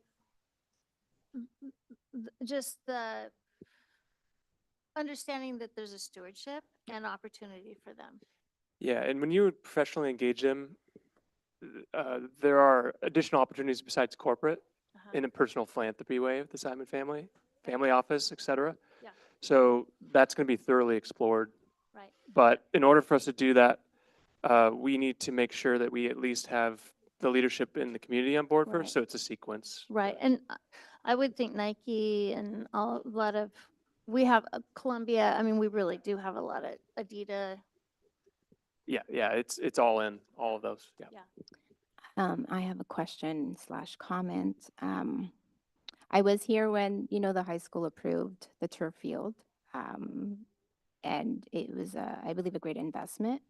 And my questions regarding the turf field are still come up with this. And I've done some research around it. And my concerns are more connected to like health and environmental impact. And I'm just wondering, I did read a little bit of what you had shared in this packet. And so my hope is that as you consider turf, if and when the school board decides that to consider just the material being used on the turf and just the impact on child development and child health, because they have little bodies and their bodies are still developing. Yeah. And there's just a lot of exposure to toxins. Yeah, PFAS, et cetera, are a big deal in turf.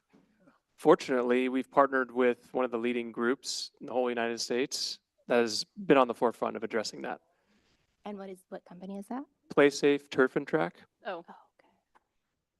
But they also, the material usage in turf is phenomenally evolving.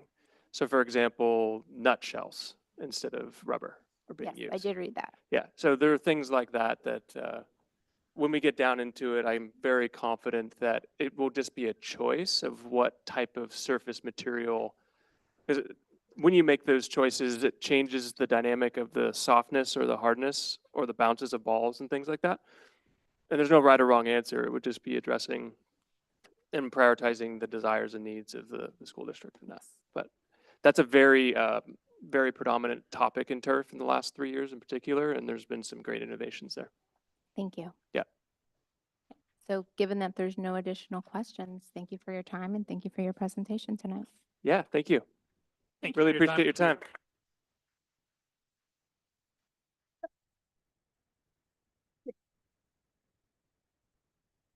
And thank you to all the players for being calm and courteous. Thank you, appreciate that. Yeah, thank you. Thank you. You have a business card? Okay, I can get it from Casey. Thank you, Casey. That's exciting. Oh, that would be something. I know. But guess what I'm thinking? But excellence inspires, you know? It is warm right here.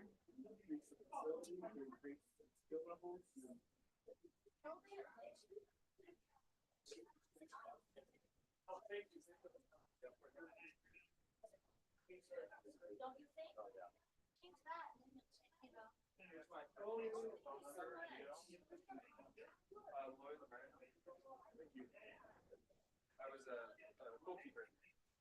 you. Thanks for your questions. Thank you, appreciate it. That's my cell phone. If you ever want to call me. Thank you guys. Thank you.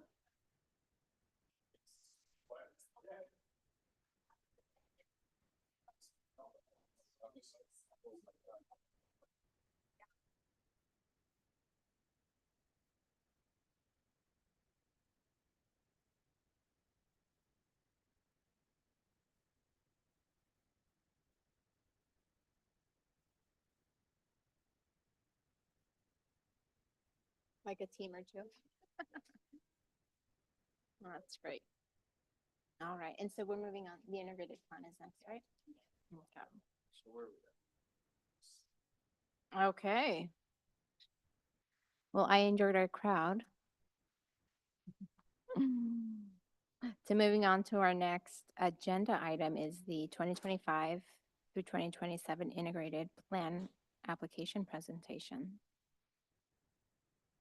And that is from the Office of the Superintendent.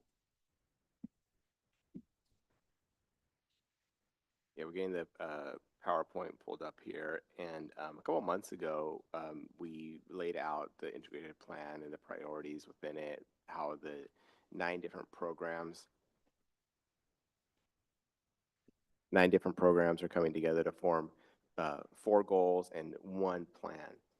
And some of the work that was being done by the district to gather feedback and the development of the new plan, because we're in the execution of the final year of execution of what is really a 4-year plan, but we're executing the 2-year plan. So this is an opportunity to come back, revise, take a look at our progress, and come up with the next 2 years of what this 4-year plan. So tonight we're presenting where we are as a district and our recommendations for adoption of the plan and the budget that goes along with it.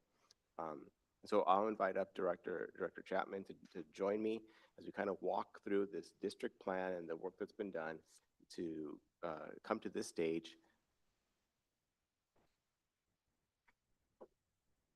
and what we're asking of the board tonight.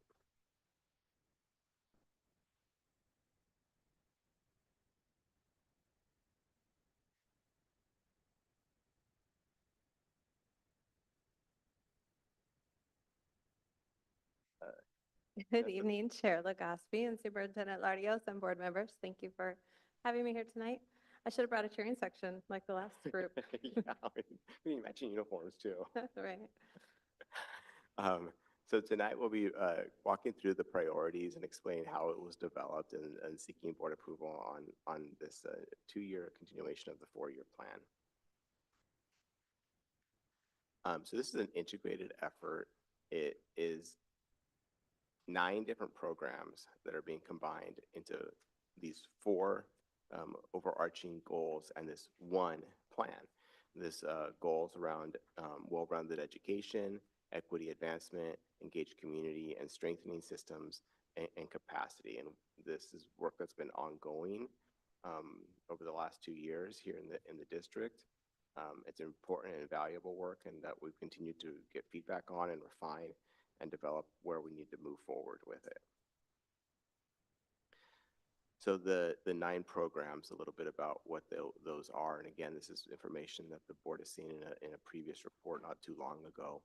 But the continuous improvement plan, and that's really focused on improving outcomes for students and working in a collaborative manner with staff and with different educators to engage in data cycles. The Everyday Matters speaks to the attendance and the importance of embedding that across all programs about how we are engaging students, how we are building a school culture and climate and safety, because that's going to impact attendance. And we've heard that from our high school tonight. And the work that they're doing to impact attendance, improve attendance. That's the Everyday Matters plan. The Career Connected Learning, the framework for career awareness. The High School Success Plan, which really focuses on the graduation rates and the college and career readiness. And We heard some great examples of the work being done by the high school as they implement and put into action parts of the high school success plan, and that the results they're seeing with their improved outcomes in the ninth grade on track and the high school graduation rates. The student investment account, the SIA, which is really intended to think about what those disparities may exist with our different focal groups of students, and how do we use our resources to close those gaps, those disparities with mental health services, behavioral support, and increase academic achievement. The early indicator and intervention system, a system building the capacity to analyze data and make use of data to make decision making. The early literacy success grant, this really is focused on, as it says, early literacy and closing those disparities. We'll speak a little bit about this in the coming slides around how we take a look at our data in the different focal groups and how students are performing, and how we are really intentional in thinking about, like, how do we close these gaps? How do we close the academic disparities? The career technical education, the CTE, the Perkins grants, providing increased access to our students for high wage, high skill demands and careers. The federal improvement grants focused on our schools that have been identified for comprehensive support or targeted support. All but 2 of our schools have qualified for either comprehensive support or targeted support. Quick question. The early literacy success school district grant, is that locally funded or is that federally funded?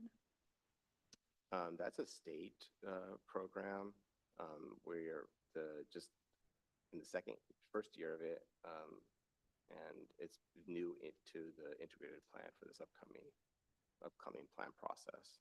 And the career and technical education perks? Perkins is a federally funded program.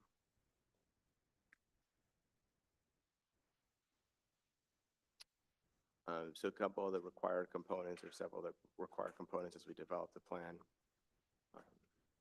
The use of an equity lens, community engagement, a comprehensive needs assessment.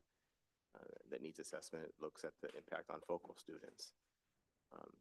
The development of 4-year plans with outcomes, those longitudinal performance growth targets that we've been sharing and looking at progress that we've been making on them over the course of the year.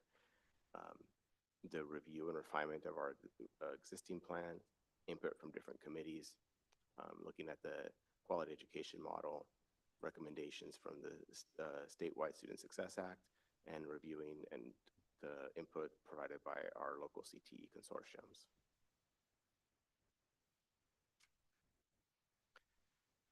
So we utilize our equity lens to make some decisions.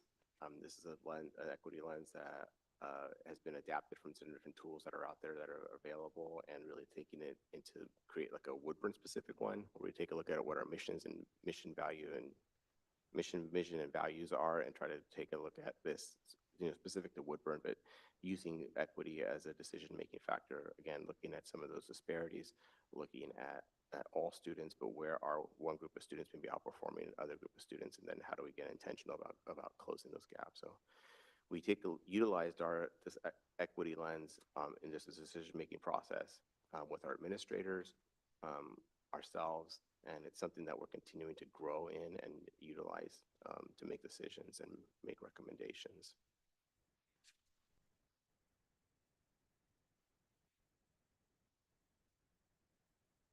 There's been a lot of work that's been happened to engage our community up until now, and these are just some of the highlights of the work that was done and has been done. The presentation that was done a little bit ago focused or shared the website and the different videos that have been created and shared with the community. Videos in English and Spanish and Russian. There were presentations that were done at each school site, district presentations, a presentation here to the board, different surveys for staff and for community members, surveys and focal groups for parents and community, student surveys, presentations done at each school site, presentations done at Family University with the District Parent Advisory Committee, the DPAC, with administrators and with different district committees. So there's been lots of spaces, lots of stakeholders who have been a part of this, getting feedback, because engaging community is a big part of this process. And so some of the things that have surfaced, the needs that have been highlighted, is what you'll see on the next few slides. And when you look at again, at the top there, those well-rounded education, equity advancement, engaged community, strengthen systems and capacity. Those are the 4 goals of the integrated plan. And staff and families, what do they identify as priorities within these? Both staff and families identified social, emotional, behavioral support as the well-rounded education priority. Under equity advancement, our staff prioritized educational assistance in classrooms, and families prioritized school funding to help schools meet their school goals. That's seen through different allocations that schools receive. In their engaged community, our staff prioritized attendance. Everyday matters as something that's really important to them.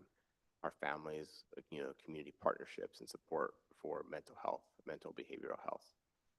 And then under strengthening capacities, our staff prioritized learning opportunities for staff and families, support for career technical education. So CTE was really important to families.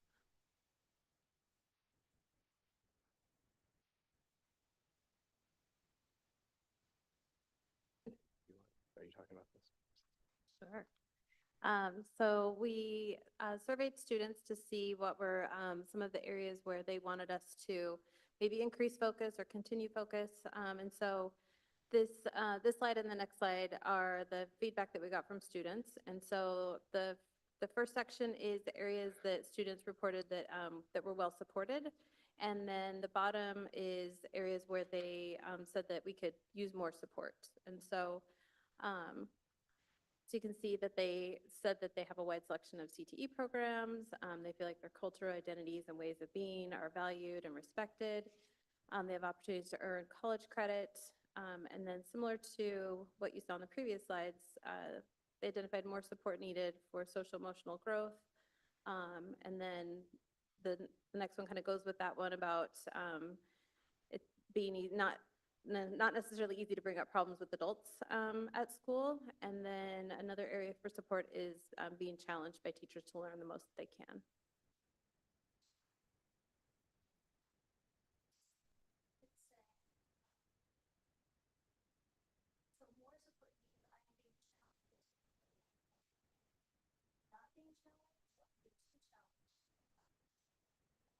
The question was, so the students had the question, I'm challenged by teachers to learn the most I can, and then they had to rank it, from high to low if they were, so yeah, they're saying they're not being challenged enough, so they want to be more challenged. We had, I can't remember the exact number of students who responded to it. Edges of that. Yeah, I don't have that in front of me at the moment, but it's something that we can follow up with. But Yeah, this says on the bottom, Oregon Department of Education. So this information was Woodburn students? Yes, this is just Woodburn students. The slide deck, the slide deck template comes from the Oregon Department of Education for this presentation. So that's the only reason their name is on there. They just create the slide deck, Okay, the but this template. data is from Woodburn High School students? Yes. This is Okay. all Woodburn specific information. right. I just think that we have such a diversity of learners within our district. I'd be really curious to know how many, just to break that down, to better understand who is saying that. And And when was this feedback gathered about more support needed? What's the timeline? This was gathered about a month or two ago. Okay, Mhm. thanks.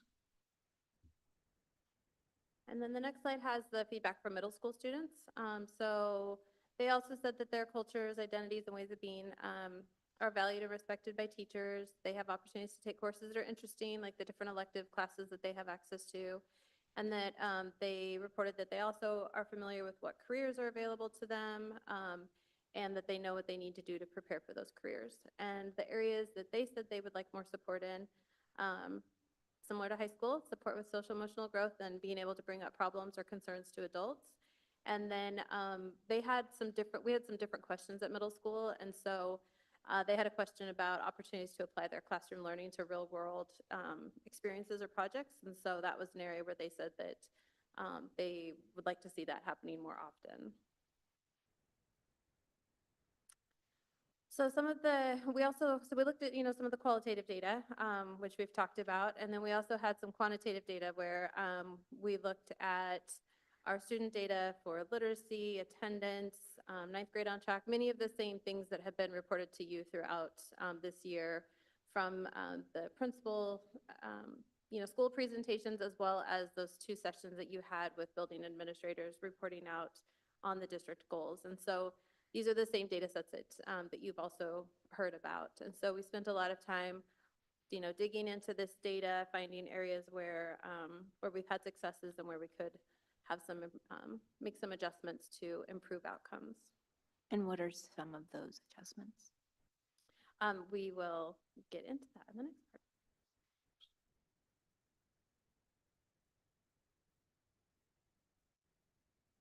Okay, we're back. Yeah. Literacy was one of the areas where we spent a lot of time looking at ways that we could, improve, because our literacy outcomes are not where we would like them to be at the moment. And so we worked with the elementary team, middle school team, and high school team to identify kind of, what are some things that are currently working well, what are some things that we want to do differently in the next 2 years. And so the elementary and middle school team, they really want to continue focusing on early literacy and literacy instruction, K-8. And one of the pieces is we've been working on building our multi-tiered systems of support, or MTSS. And so they want to make sure that we are engaging teachers in data cycles and making time for every team to engage in those data cycles, to look at a core review, which is where you're looking at the health of your system across the grade level, all the way down to the individual student level, and making sure that we've got intervention data meetings. So the elementary has been really working on having standardized processes across the buildings for their data analysis process, making sure that they're progress monitoring students in the same way, they're tracking data in a consistent manner, so that they're able to make informed decisions about student needs. They also, at the elementary level, want to make sure that they're allocating educational assistant time to support literacy instruction, especially at the K-3 grade bands. And so really getting a lot of training for educational assistants to make sure that they can work with small groups of students really effectively. And it's called flooding, when you put a lot of kind of manpower into the classroom for a specific time of day. And so they want to use a flooding model to support literacy, where they would have multiple adults in a classroom supporting students so that they can meet the needs of the diverse learners that you have in a classroom. And then they would also utilize their educational assistants to support with interventions K-5, but to really support heavily on K-3, but then still use them at the 4th and 5th grade levels to work with students in interventions. For K-8, they want to make sure that they're providing professional development for teachers and the educational assistants, and then also for administrators, and engaging in learning walks. And so that could be administrators going into classrooms together, going across buildings. It could be a group of teachers doing a learning walk to see, how different teachers are implementing a specific strategy that they've selected to use. And they want to go in and make sure that they're all using that strategy the same way. So it's a way to calibrate your instruction. And so they wanted to allocate like substitute time so that they're able to do peer learning walks. And then extended day programs, they want to continue having some after school intervention time. And then we do have a partnership with Oregon RTII, which there's no cost to us for that partnership, but that they are playing a big role in supporting the development of the systems that we have in our district. And then the second outcome for this one is to continue to develop culturally responsive literacy and language programs and practices.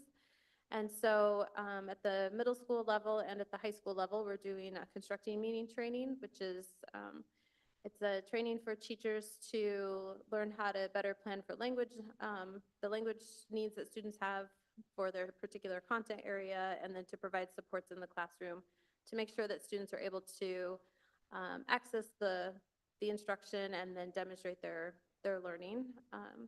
And so they're investing in that, as well as some facilitated planning time. We surveyed teachers to see if they wanted different supports, like for some facilitated planning time or learning walks. And we got a pretty strong response that yes, those are things that they find very valuable and that they would like us to to invest in. The middle school is also starting reading intervention classes. And then we have staffing to support our newcomer program that comes out of this plan. A couple of questions around literacy. You mentioned you get all the various staff from all the schools together and come up with this plan and standard. It sounds it's all being done internally. Are you seeking any external help about what might be working in a different district that maybe we're not doing? Are you seeking that information out? Yeah, for example, this year I took a lot of members from the early literacy, that we have a district early literacy MTSS team. And several of the members from that group, there are teachers and admin from all of the elementary schools. We went up to Metzger Elementary in Tigra Tualatin. They have similar programs to us. They are implementing similar systems, but they are much further ahead in the work than we are with the Oregon RTII project. And so we went to visit them. I also took the reading specialists we went up there twice, 2 different visits to look at, we visited during literacy instruction, focusing specifically on how they're supporting small group instruction. And then we also went and observed one of their data review meetings to see like how they look at the data, how they make decisions. And so we did do that. And then as part of the partnership with Oregon RTII, they have events throughout the year. We've been to 2 so far, and they have 1 more this spring, where we come together with other districts and we hear about the work that's happening in other districts. And it's an opportunity. It's like a learning, kind of like a professional learning conference. They're usually 1 to 3 days in length. Thanks. Mhm. Also, as far as literacy, I mean, it's being taught, we have a certain a system or a curriculum and the method it's being taught. Is there any evaluation on if that's working? Are there other systems out there? Are there other potential out there to look at different curriculum or different methods? I mean, I think you kind of already answered that, but are we exploring that? Not so much for the core instructional materials, because we just had an adoption for those a couple of years ago, Okay. about 3 years ago. So not for those materials in particular, but we have been doing an inventory of all of the intervention materials that we have in the district and coming up with some agreements to make sure that we all have consistent materials across the buildings. And the reading specialist recently went through and inventoried everything and looked at what specific skill each of the intervention materials support, to make sure that, regardless of what the skill gaps are for a student, we have materials to support students with those things. And they did find some gaps in our system. And so we are looking to invest in some additional resources for that. But for the core instructional materials, no, because we're just kind of at the beginning of the implementation, cycle for that. Thank you. Yeah, we're really early, I would say, in the second year with that core curriculum, those materials for literacy instruction. And so we're learning the materials and also learning the new way of teaching those materials. So it takes time, and it definitely takes years to be able to get that shift to happen. And that's part of the work is the quality of it, the fidelity of the implementation with what we're using to teach, and then the how we're teaching it. And the learning walks is a great way for us to learn together and learn in a space that is safe for everybody, yet opens up our practices and deprivatizes what we're doing so that we can learn and get better.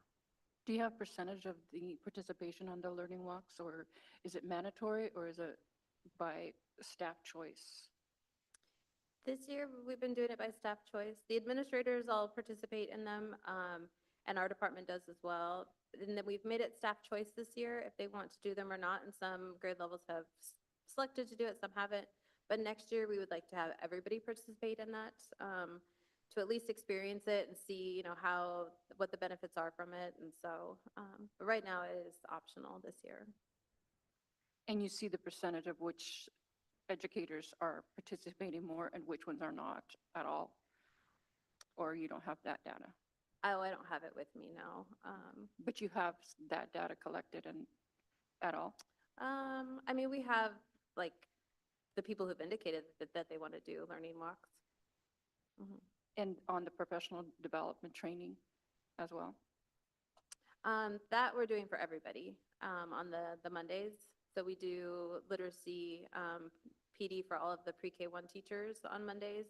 And then the 4th and 5th grade teachers are also doing bridging, which is very tightly connected to literacy instruction. It's, how you're bridging back and forth between the two languages. But that's mandatory. Yes. Yeah. And then all of the schools are doing some PD as well at the school level on the Mondays that's related to literacy instruction for K-5.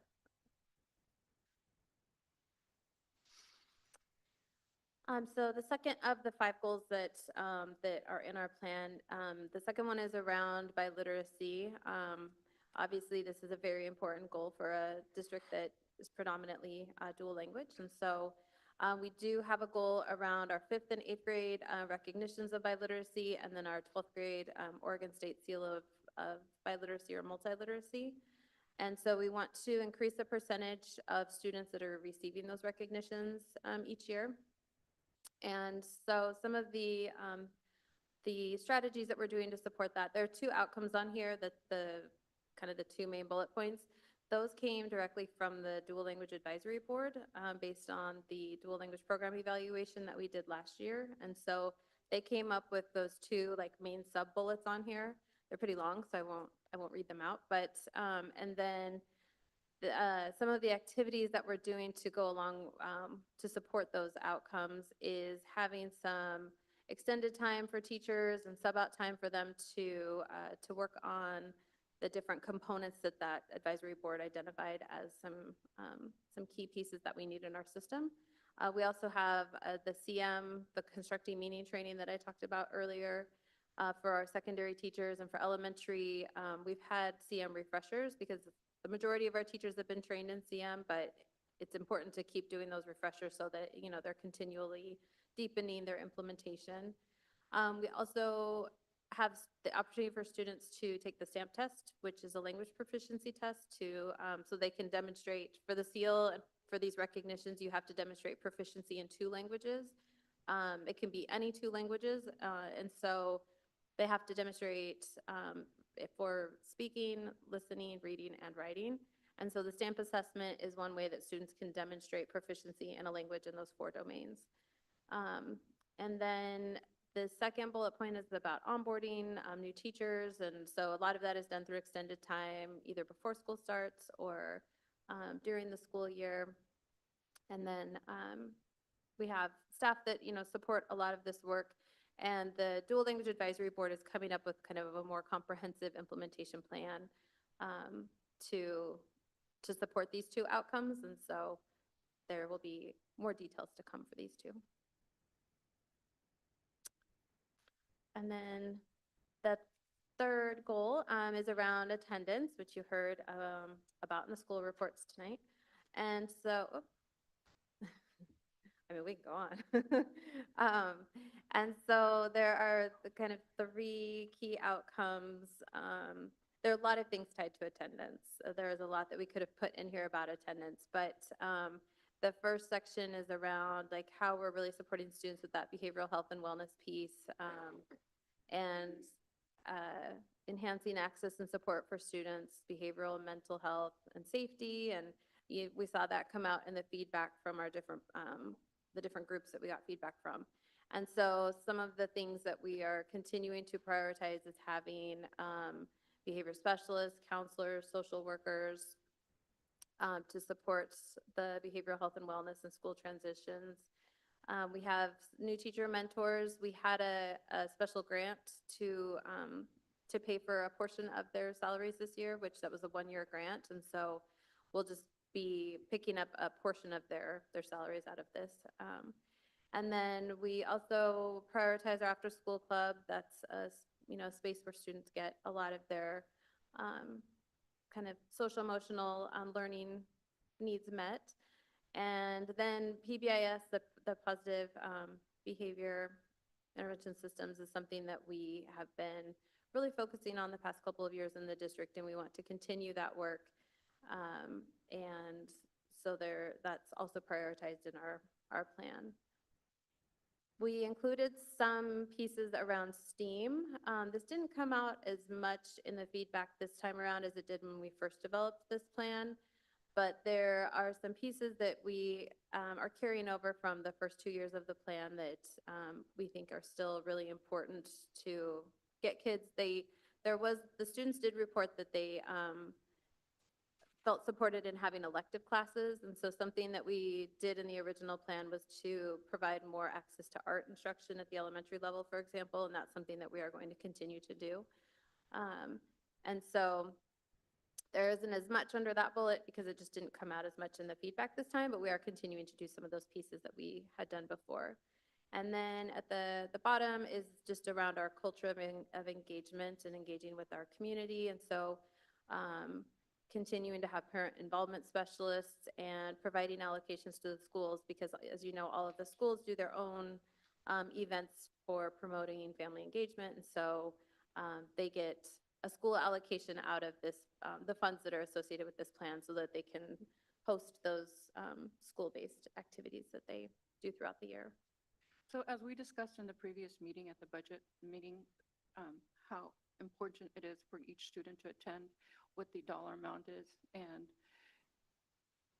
wouldn't this also be where it would, if that information was provided to the parents, for instance, the ones that work all the time, that leave early in the morning and don't have control, but wouldn't it be very great information to them if they understood the fact that if their student doesn't attend school one day, how much of an impact it is to the district, how much it costs the parent themselves, because it is always $1 per day if a child doesn't attend the school.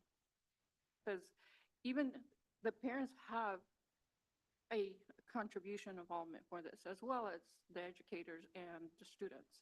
Because if the students knew, well, it is very important for me to be in school. This is what it costs the district if I miss one day. I know we asked for that information at the previous meeting. Yeah, it's not, I wouldn't say it's a dollar for dollar, or what is that? I know it's not. Yeah, but we'll have more information on and the impact of chronic absenteeism has on budget when we come back at the next budget meeting. But it's important for us to highlight that every day does matter, but it doesn't impact daily attendance, doesn't impact the ADM in that manner, but the chronic absenteeism does, and we'll have more of that information at the next budget meeting. So I should just be patient. It's coming. It's coming. So I heard you mention behavioral health and mental health. How will that be different? Will we have more social workers? Will we have more clinicians? How is that going to be different? So it's more that we're continuing to keep those positions in this plan that we had added. And so these funds allowed us to add additional positions when they became available. And so we wanted to continue keeping those positions in the plan and prioritizing that. So we had new positions. Help me understand. Yeah, do you want to? Yeah, the plan pays for or allows us to fund additional social workers, counselors, behavior specialists. So it, pulling up the numbers, so we have 5.5 behavior specialists, 6.5 counselors, 1 social worker that are funded out of the integrated plan. When I go back and give you those numbers, we have a total of 6 behavior specialists, 16 counselors, and 4 social workers. So the integrated plan funds additional positions of these categories that we wouldn't be able to fund without the integrated plan funding. Sorry, help me understand. When you say additional, so this is the number that we've had. Yes, this is the number that we've had. So we're not in- getting new numbers. We're not getting new. No, no, we're not getting new on top of what we have now. These are positions that we're able to bring forward when we brought the integrated plan the first time around. And we're maintaining them. We're still identifying them as importance and maintaining them. Okay, so when we think about this plan, what does mental health support look like?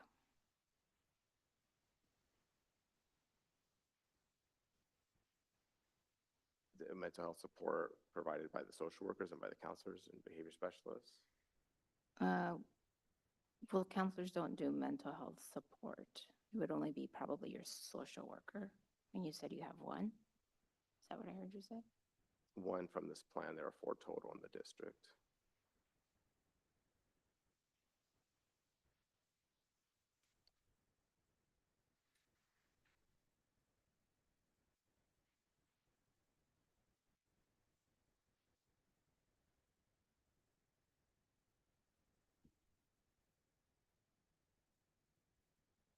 That was my question.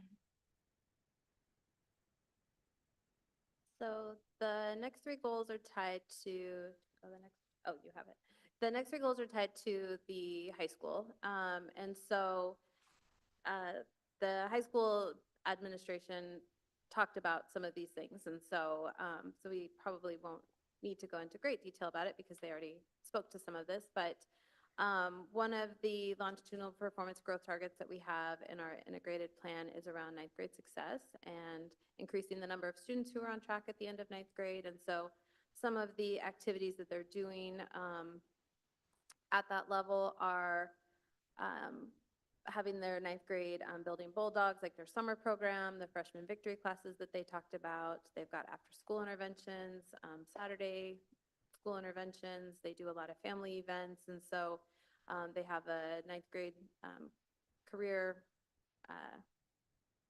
9th grade success coordinator that, you know, leads their team in looking at their data throughout the year, and they track their student data very closely all the way through freshman year to make sure that students are staying on track. And when they're not, then they implement some of these different supports. And so they've got a very robust program that they're doing to support students to make sure they're getting off on a really positive step when they come into high school and setting them up for success for graduation, which is what the next 2 goals are about, is around our 4-year graduation rates and 5-year graduation rates. And can you go to the next? And so for these, they're 2 separate goals for the state, but we just combine them into one because a lot of what we do for the different cohort years is the same. And so something that came out in the feedback that we got is having increased access to programs and pathways such as CTE. And so we're continuing to have slots at the Willamette Career Academy for students. We have the CTE space that was built at the high school a few years ago that we continue to have to pay for. And then we've got, we've added some additional CTE programs of study since this plan first started. And so we've got some staff in this program or in this plan that come out of the funding sources associated with it. And then we have expanded options, which is when you provide access to college courses for students who are at risk, who may otherwise not graduate. You're trying to get them connected to a college pathway. And so when they finish high school, they'll hopefully, you know, stay on and continue studying at the college level. And then we also have some other pieces that are tied to kind of that college and career readiness. We implement AVID in our district. We've got different events and field trips for students throughout the year where they're visiting colleges. They're, you know, going to, they talked about the career fair, the college and career fair that they had at the high school last week. Was it last week? Yeah, on the first. Recently, yeah. I was like, I feel like it was just a week ago. Can't keep track of the dates. And then we have staff that support college and career readiness.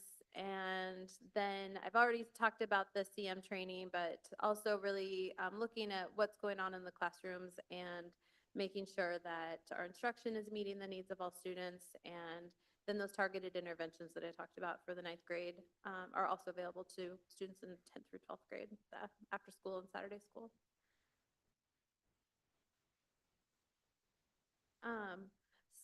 So these are the ways that the state kind of measures our progress and success with our plan. These are the different things that they look at throughout the year.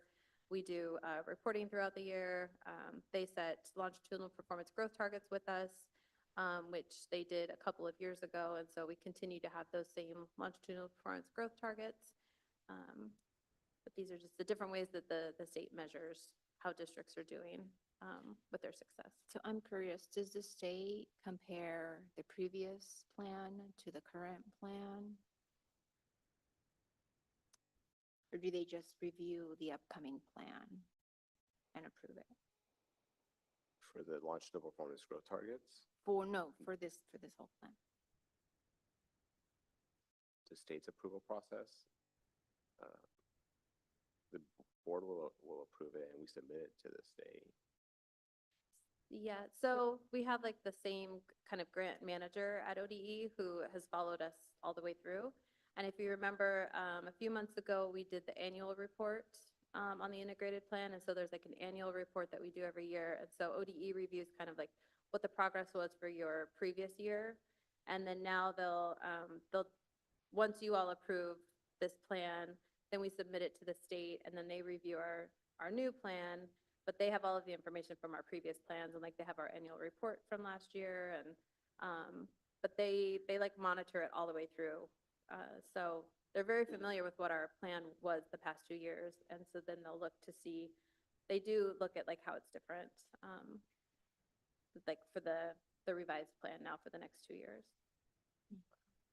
Do they provide it to you since they monitor it, or is that just for their own, which is on, hopefully it's available to everybody, right? Of what we submit to them based on these plans, this plan. Yeah, we'll submit all of the things that you got in your packet. Those are all of the things that we submit to the state. And then they give us a response. They'll say like, oh, they'll give us feedback. There might be things that we have to adjust, or they'll say, everything looks great. Well, then they monitor us along the way. It'll all go on the website, so it's there for the public. Mhm.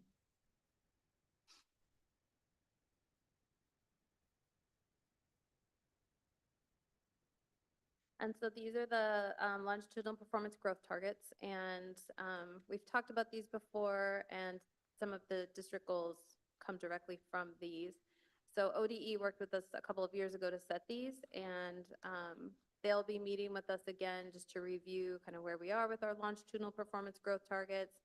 And then these are the 5 different goals that are set for every district is required to set these 5 goals. And so that's why our plan is tied to all 5 of these.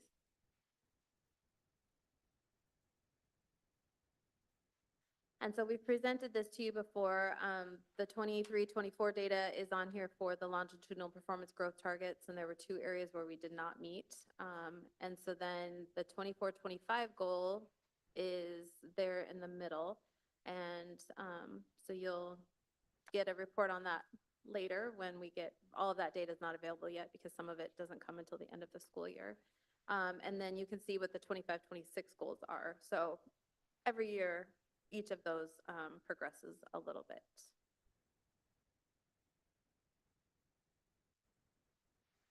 And so the next steps, so we're at the beginning of this little pathway here where you're having the presentation tonight, approving the plan, and then we submit it to ODE where they go through their whole process of looking at, there's several steps that ODE does until they send us the grant agreements at the end there. And then once we get the grant agreements, those come back to you for approval.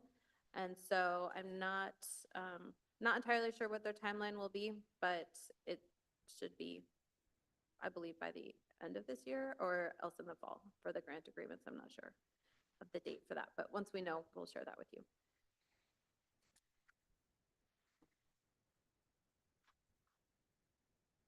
So from last year's data, how low it was for the third grade reading level, the grant that was submitted was still approved, right?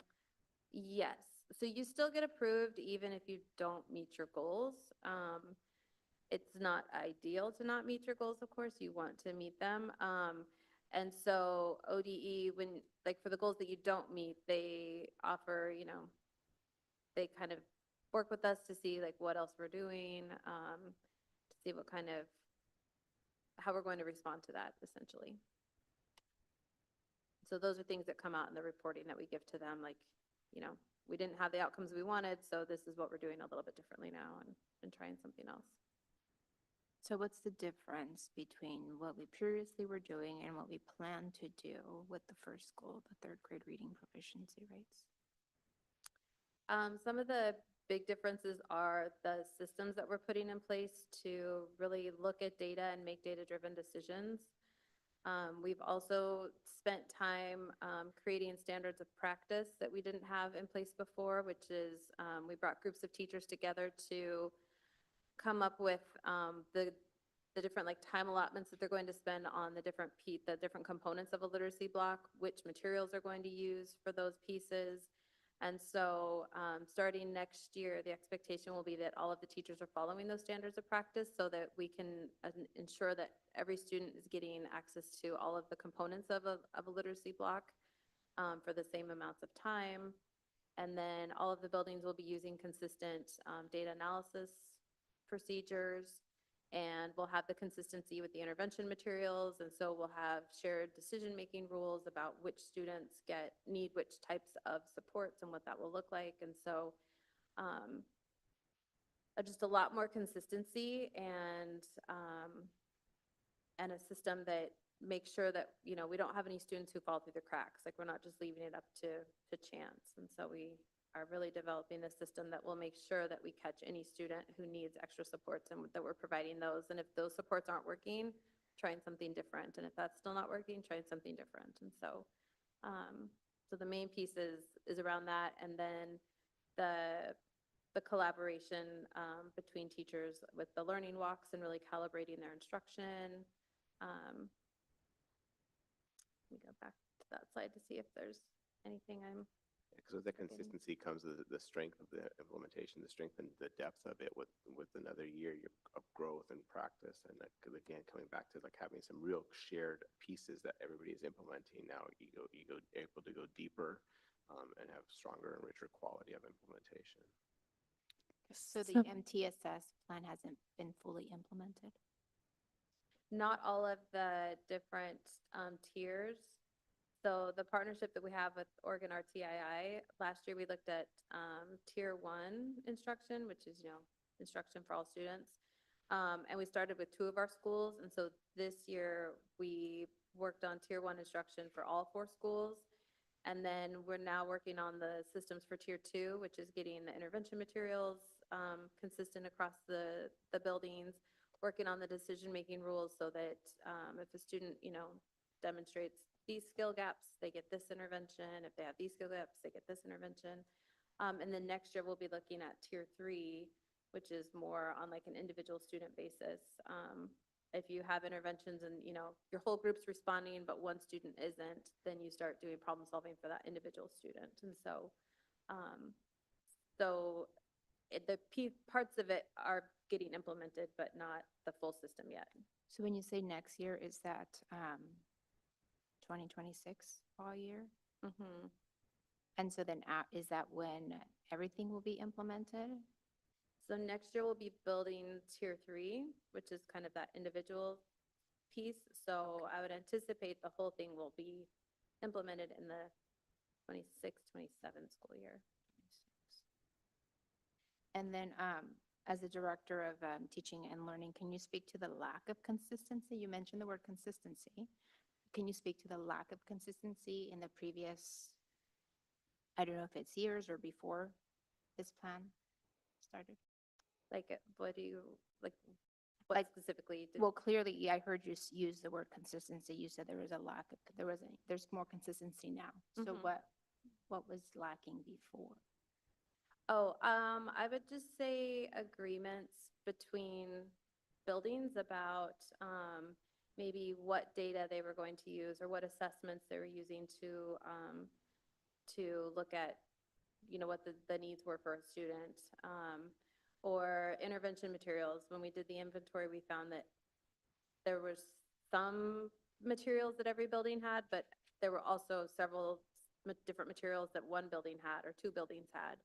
And so there've been more like individual building decisions about some of these pieces. And so we're working together now, all four schools, like bringing the collaboration between all four schools with that early literacy MTSS team and the administrators, and really working together with Oregon RTII to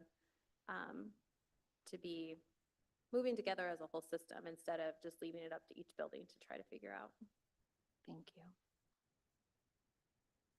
So when you were talking about that if you recognize that something's not working, then you will go ahead and change it. And if you recognize that something else isn't working, that you're going to go ahead and change it. I was just wondering if you could talk a little bit about what your monitoring plan is going to look like, so that, say that next school year, when you have an opportunity to come and report how things are going, will that be, you know, quarterly? Will that be every 3 months, so that half of the year doesn't go by and you recognize that maybe some tweaks need to happen, and that you're not already, you know, behind the 8 ball, and that you're recognizing that, wow, there's some things that need to happen?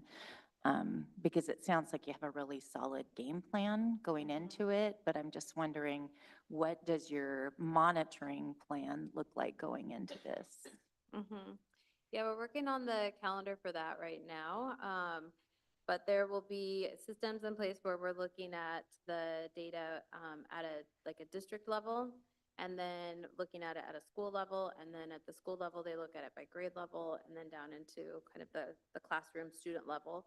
And so we're working on that calendar right now, and then we've also come to an agreement about where everyone's going to store their data. Because right now it's been different spreadsheets in every school, and you have to go in kind of a search to find the data that you want. I mean, in each school they know where it is, but like if I wanted to go and look at it, I have to be like, where do you guys track this? So we have agreements now about where all of the data will be tracked in a central system, so that we can all access it. And so yes, those are some of the pieces that we're putting in place.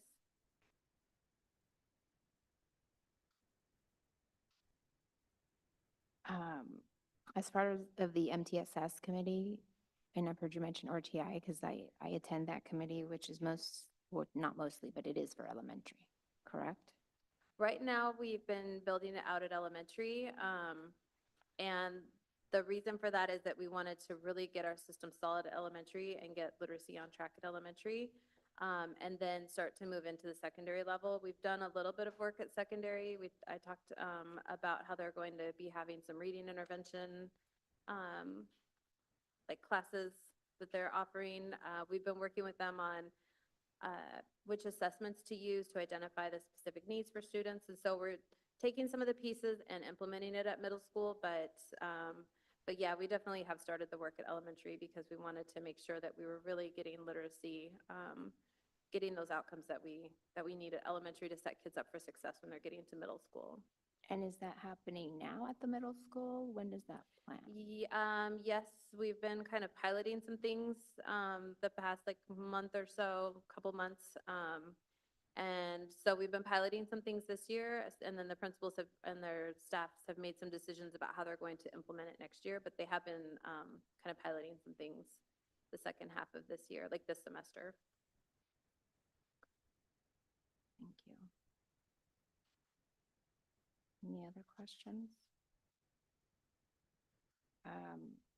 Kind of going back to the mental health, there's a couple slides on here where students asked for more support for social emotional growth. How is that going to be different? And if they're asking for more, what does that more look like when our staffing for mental health, or not mental health, but is the same?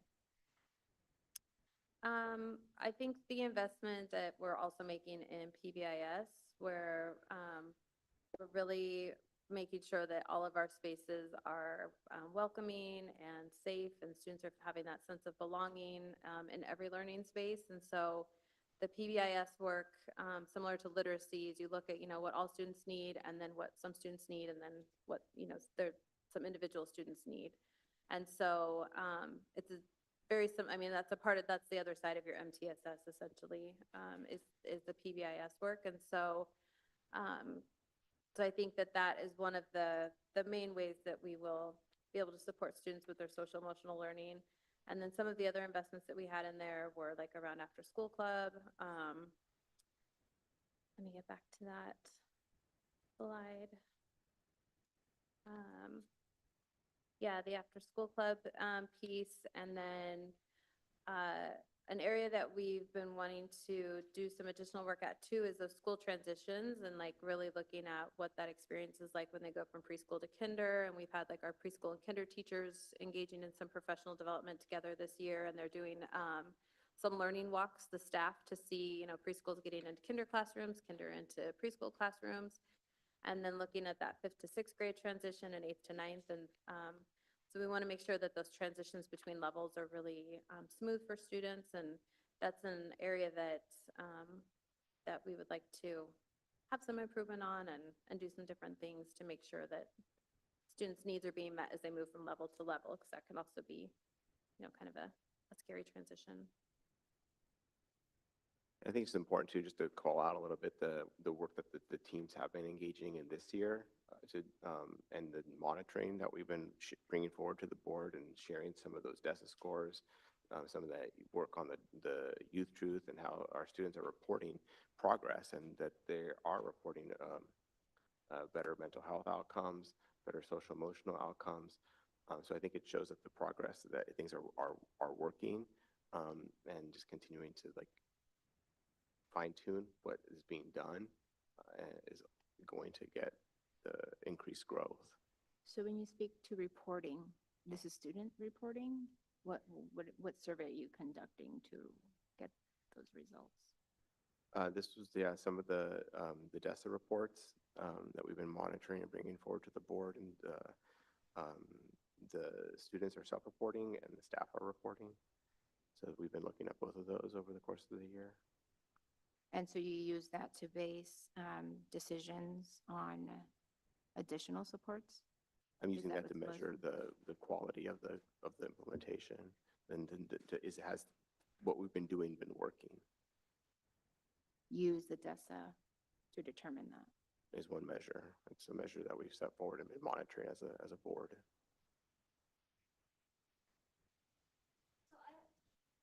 Back to a little bit. So when students are doing self-report, is this a consistent same kids through the whole year? Is it a random assignment? Who do we invite to participate in that? How does that work? For the DESA and the youth truth? Yeah. For the DESA, it's given to all students. Well, there's a self-report for 6th through 12th grade. Okay. So it's available for all students to take 3 times a year. And I'm just thinking of my 8th grade son, and I don't remember talking about it. So is this something like when you get to it, or is everybody right now, we're going to stop and do this? No, there's a set calendar Okay. that they do it. Yeah, every school does it within a 2-week window, Okay. 3 times a year. Okay, great. Mhm. And then the youth truth is 1 time a year. Sorry, you said once a year? The youth truth is 1 time a year, and then Right. the DESA is 3 times a year. One time. Seems like it would be nice to have a pre and a post, the beginning of the year and the end of the year, and the truth telling. But it's not how it is.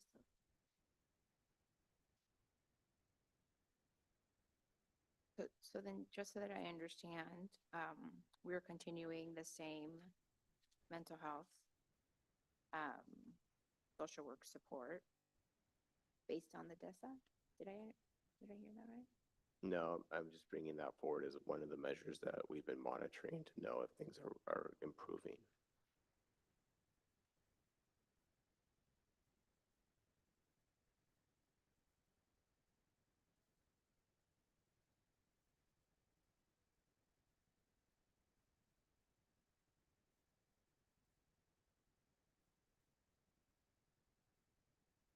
No question.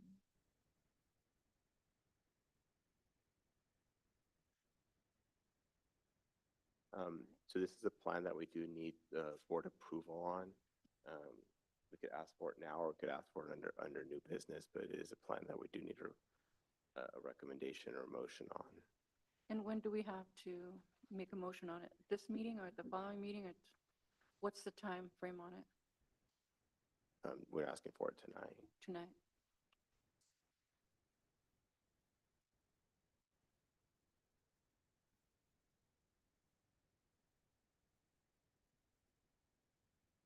So I make a motion to approve the 25-27 integrated application or integrated, I'm sorry, let me go back to.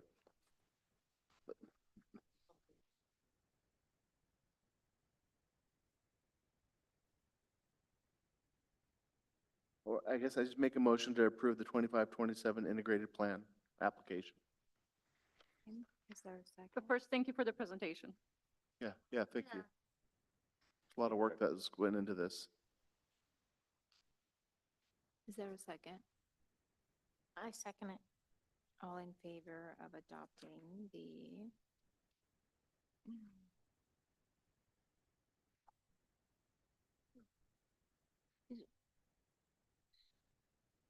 You want me to the call for a vote?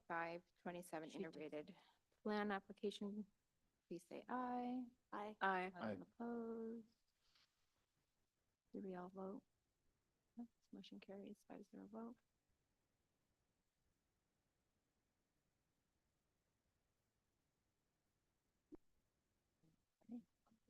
Moving on to operation reports from the business office.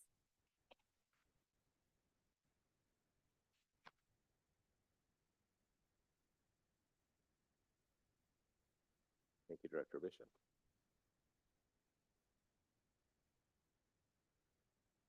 Welcome. Oh, go ahead. You have in front of you your typical financial report. This one is through the end of February 2025. Again, this is general fund, so it was just presented on for the integrated plan resides in our special revenue funds because it's a unique funding source and has very specific activities underneath it. So you're seeing just general fund in front of you. I guess you could have left up questions and comments for me. That's relevant. Nothing terribly exciting to report. We're on track with our spending as to where we should be this time of year. Again, you'll recall most of our budget falls under salaries and benefits, so that's why you see so much of our budget being expended because it's spent and encumbered. We encumber all of our salary expenditures at the beginning of the year, so that's set aside. So we're really where we're at, should be at this time of year. But I'd welcome any questions or comments that you guys have. I do not have any questions today, but others with questions?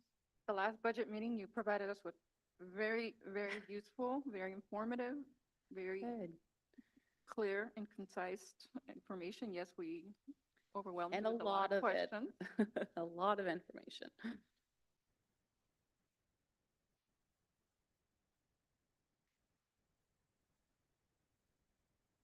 If we do not have any further questions, we can move along. All right. Thank you. Thank you.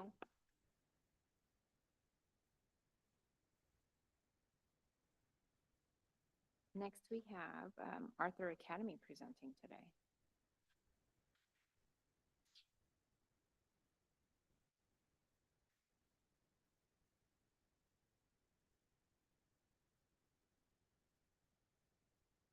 Good evening. evening. Thanks for your patience. Well, Normal. we like it though. Not yet.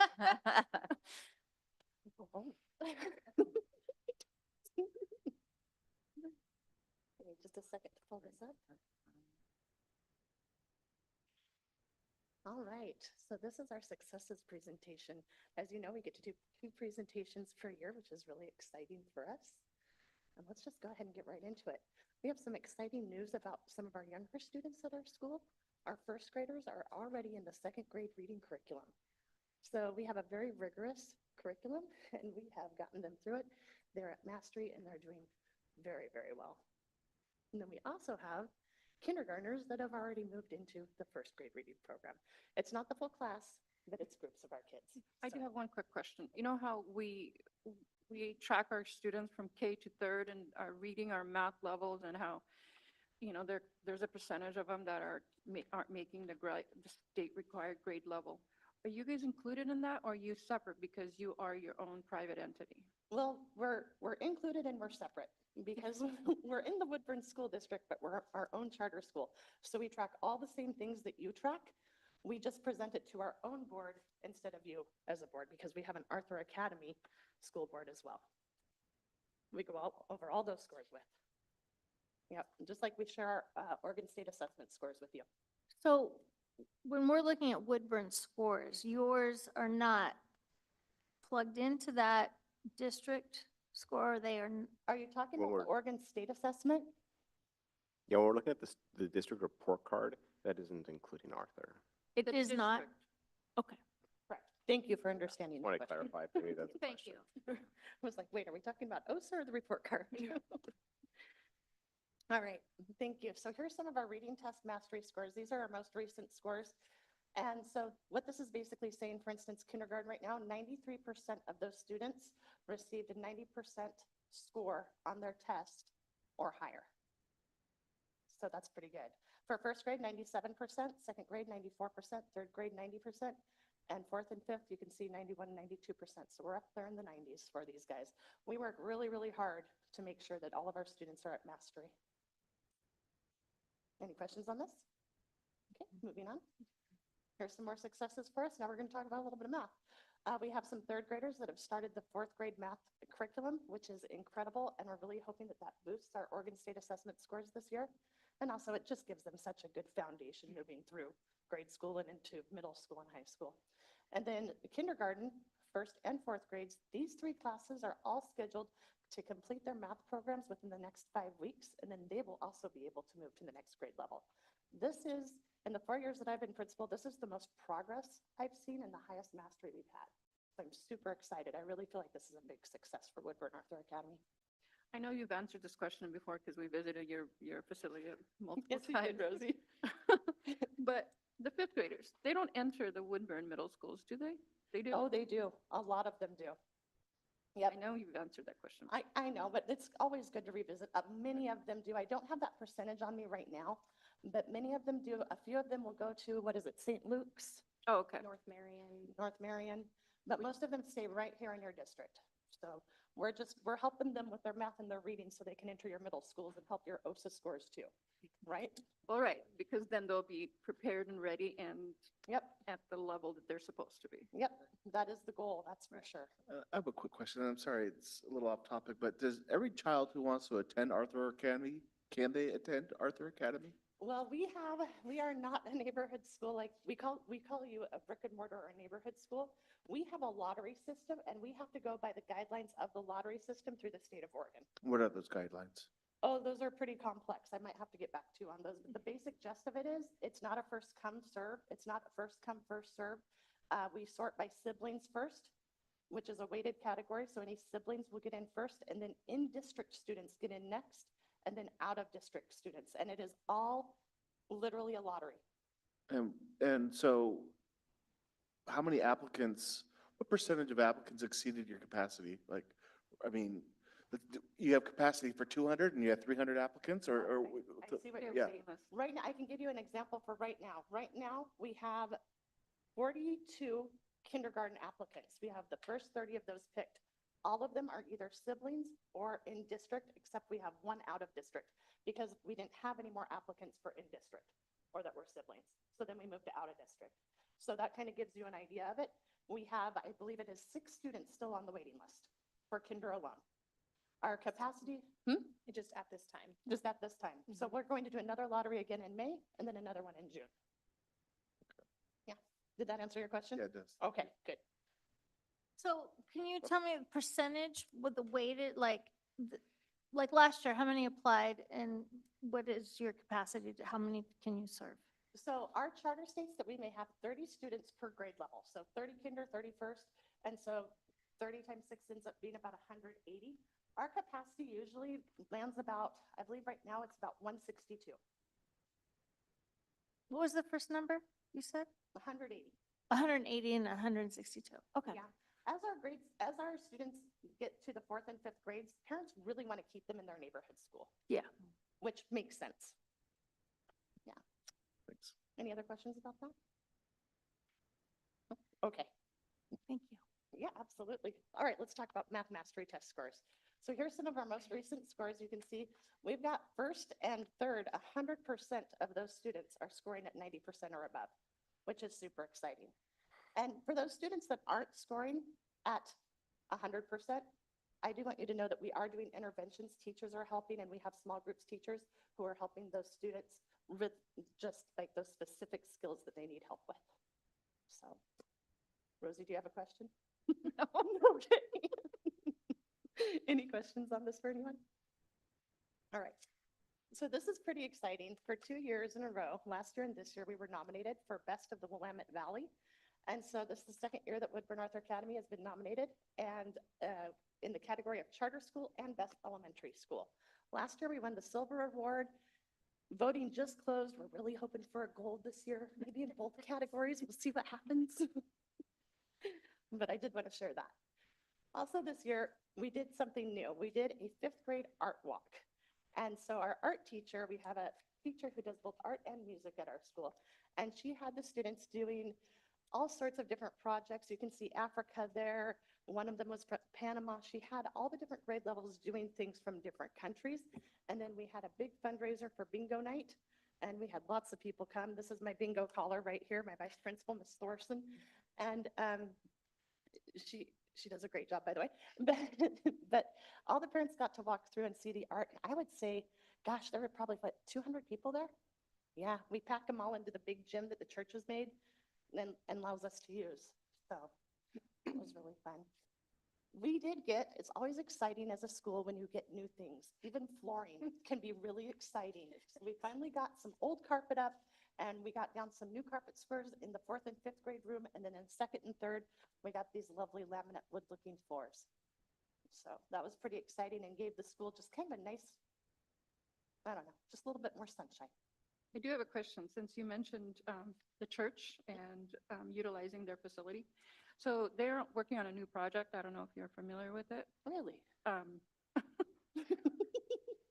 They're trying to utilize their land that is in the kind of in the swale Yeah. between Lincoln to Young Street. Yeah. Which they're hoping to integrate into a youth camp.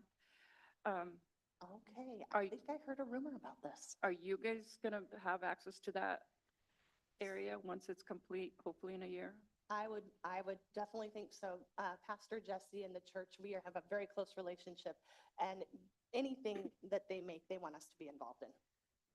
So, good question. I'm gonna talk to him more about that. He's out of town right now, so just wait till he gets home.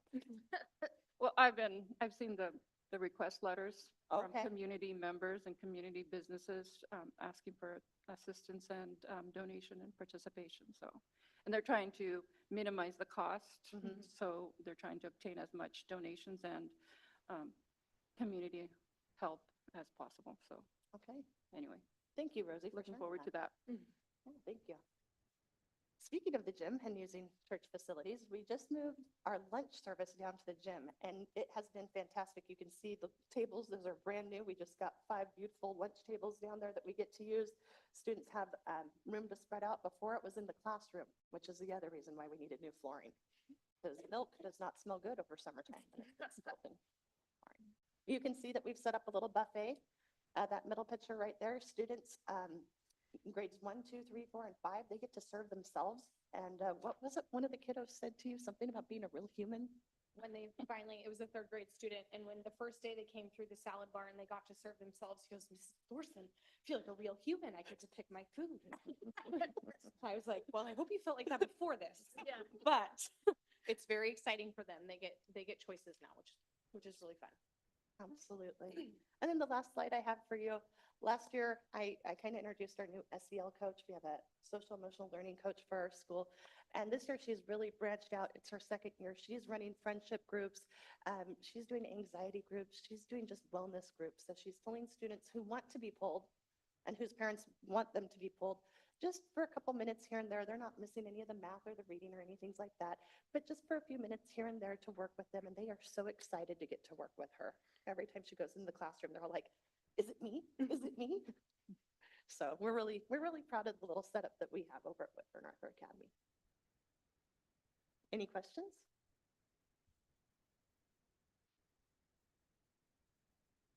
Thank you. Well, thank you, Board of Directors. Have a good evening, and I hope it's not too late of a night for you. Thank you. Thank you. All right, moving on to item 5, confirmation items. And items as presented as follows. Meeting minutes of March 11th, 2025, regular board meeting, personnel, and surplus property disposal report. Do we have any questions?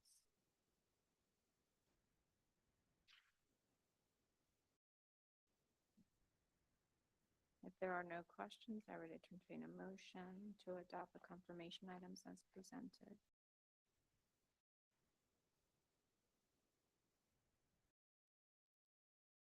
I make a motion that we accept the confirmation items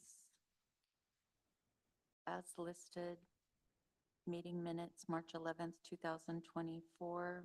Personnel items as listed, surplus property disposal report, acceptance of gift and donations, and funding proposals and applications. Is there a second? I second that. All in favor of adopting the confirmation items as presented, please say aye. Aye. Aye. Motion carries 5-0. Moving on to board action items, we have new business. Resolution 25-002, Teacher Appreciation Week, School Closure Days. Did I miss that? That's 2 That's- items. Those are two separate. They're 2 separate items, right? We'll get to them. But the first one is the I was just teacher. reading. They kind of blur together there, but first item is the Teacher Appreciation Week. So we appreciate our educators every day, all year long, but coming up in May, we have a special week dedicated just to really call them out, to be their champions and let them know how much we appreciate them. And so in the packet tonight is a resolution declaring May 5th through the 9th Teacher Appreciation Week. I'll go ahead and read it into the record. Whereas teachers mold future citizens through guidance and education, and whereas teachers encounter students of widely different backgrounds, and where our country's future depends upon providing quality education to all students, and whereas teachers spend countless hours preparing lessons, evaluating progress, counseling and coaching students, and performing community service, and whereas teachers prepare our students to graduate ready to pursue college, career options, and success in life, and whereas teachers foster positive and supportive relationships to facilitate student growth and provide meaningful and equitable opportunities for learning for all students, and whereas our community recognizes and supports its teachers in educating the children of this community, now therefore be it resolved that the Woodburn School District Board of Directors proclaim May 5th through 9th, 2025 to be Teacher Appreciation Week, and be it further resolved that the Woodburn School Board of Directors strongly encourages all members of our community to join with it in personally expressing appreciation to our teachers for their dedication and to the devotion to their work. So we'll be going out to buildings to share some appreciation with our teachers and deliver an item, and we'll have a schedule. Encourage board members, if you're available, to join us and get out to the schools and let our teachers know that we appreciate them. You don't have a set time when you do that during that week? Not yet, but once we do, we will we'll share with the board. So I move to approve resolution 25-002. I I second. second it. All in favor of adopting the Teacher Appreciation Week for May 5th through the 9th, 2025, resolution number 25-002, please say aye. Aye. Aye. Aye. Aye. Motion carries 5-0 vote. And so the next item in the new business and in your packet is a recommendation to not make up the school closure days. We experienced 2 school closure days on February 13th and February 14th due to inclement weather. We are on track to finish the year well above the minimum instructional minutes required by the state of Oregon. And we have until the April board meeting to let staff know if we'll be making up any of the days. So we have today to decide, and my recommendation is to not make up those days. And then we could communicate that out to staff after the board takes action one way or the other. Didn't we already have days in place as a cushion in case we have to have a school closure due to weather? Days made, Like, for instance, oh, in the calendar, there are days Yeah, that are in the calendar. in the calendar, there are days that are identified as potential like school closure makeup days. So when the calendars are adopted, there are some days that are set aside as potential for school closure makeup days. we're already on track, right? Yeah, we are well above the minimum required number of instructional minutes. Any questions? If not, I would entertain a motion. I make a motion to adopt the school closure, well, To not make up excuse me, the recommended action that the Woodburn School Board takes action to not make up the school closure days. Is there a second? I second. All in favor of adopting, approving of approving Woodburn School District School Board, sorry. All in favor of approving to take no action to make up the school closure days, please say. Right, that's what I said. Not to make up the days. Yeah. Please say aye. Aye. Aye. Aye. Motion carries 5-0 vote. Next item is science and health materials adoption. invite up Nicole Pete, Assistant Director of Teaching and Learning, to share about and the process which the team engaged in to bring forward a recommendation for some instructional material adoption. Thank you. Thanks, everybody, for letting me present on this tonight. I'm really excited to present this to you. Some of these groups we've been working with for 18 months, so we are very excited to put a bow on this, hopefully.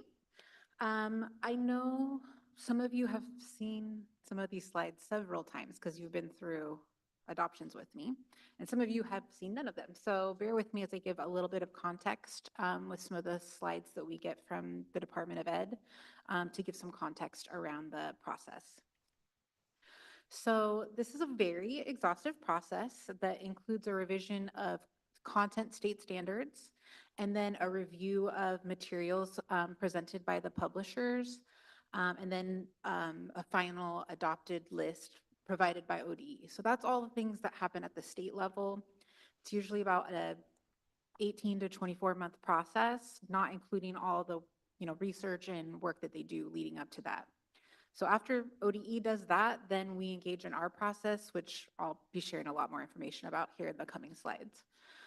All of this process, like I said, generally takes about 18 to 24 months. And once the whole reason it takes that long is because they're trying to make sure that we have the very best high quality instructional materials. And as this slide shows, there's a lot of research backing high quality instructional materials as being a very important indicator of student outcomes and of course alignment to the state standards. So that's kind of the why behind ODE's process and why it takes so long. So this just gives you some of the legal background, the actual OAR, where this comes from, and it comes from Division 22. That's one of the requirements that we have adopted materials in accordance with the adoption schedule set by the state. So I wanted to make sure that you knew sort of the background for that and the fact that it has to be a basal material. So it has to be one that covers the full quantity of the standards, and it can't just be sort of piecemealed by different publishers and groups. And that's something that was kind of a past practice like many, many years ago. And the state's like, no, you need to actually adopt a specific basal. The next slide just differentiates between basal and supplemental. So like I said, we have to adopt a core program, but no one program is going to cover everything perfectly. ODE has a very rigorous process to identify those that best meet the state standards. But there's always going to be something that you want to include based on your context, your student population. So there's a part of the holistic adoption process where we also think about what supplemental materials. We work with the district level teams to identify some of those and put those in their curricular maps so that we have some continuity. But the main objective of this team is to identify those basal core instructional materials. And that's what we'll be suggesting for adoption tonight. Okay, so that gives sort of the ODE background, like I said, a 24-month process in like 2 minutes. So I'll pause here, I guess, in case there's any questions about the state level process. Ballard eighth graders are working on the piloted program for the science education. Yes, there's pilots. Yeah, there are pilots. There have been pilots for science going for almost a year now in some places. So our process then, this is what our general process looks like for all adoptions. So every year there's a different material, a different content area that comes up for adoption. So science was technically on the adoption schedule last year, and this year is health.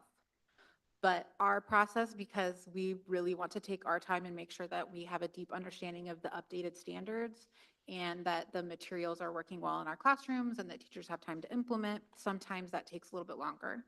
And so at the beginning of this year, we asked for a postponement of science, and that's why we're bringing it to you tonight, while we're also bringing health so that we're sort of back on schedule.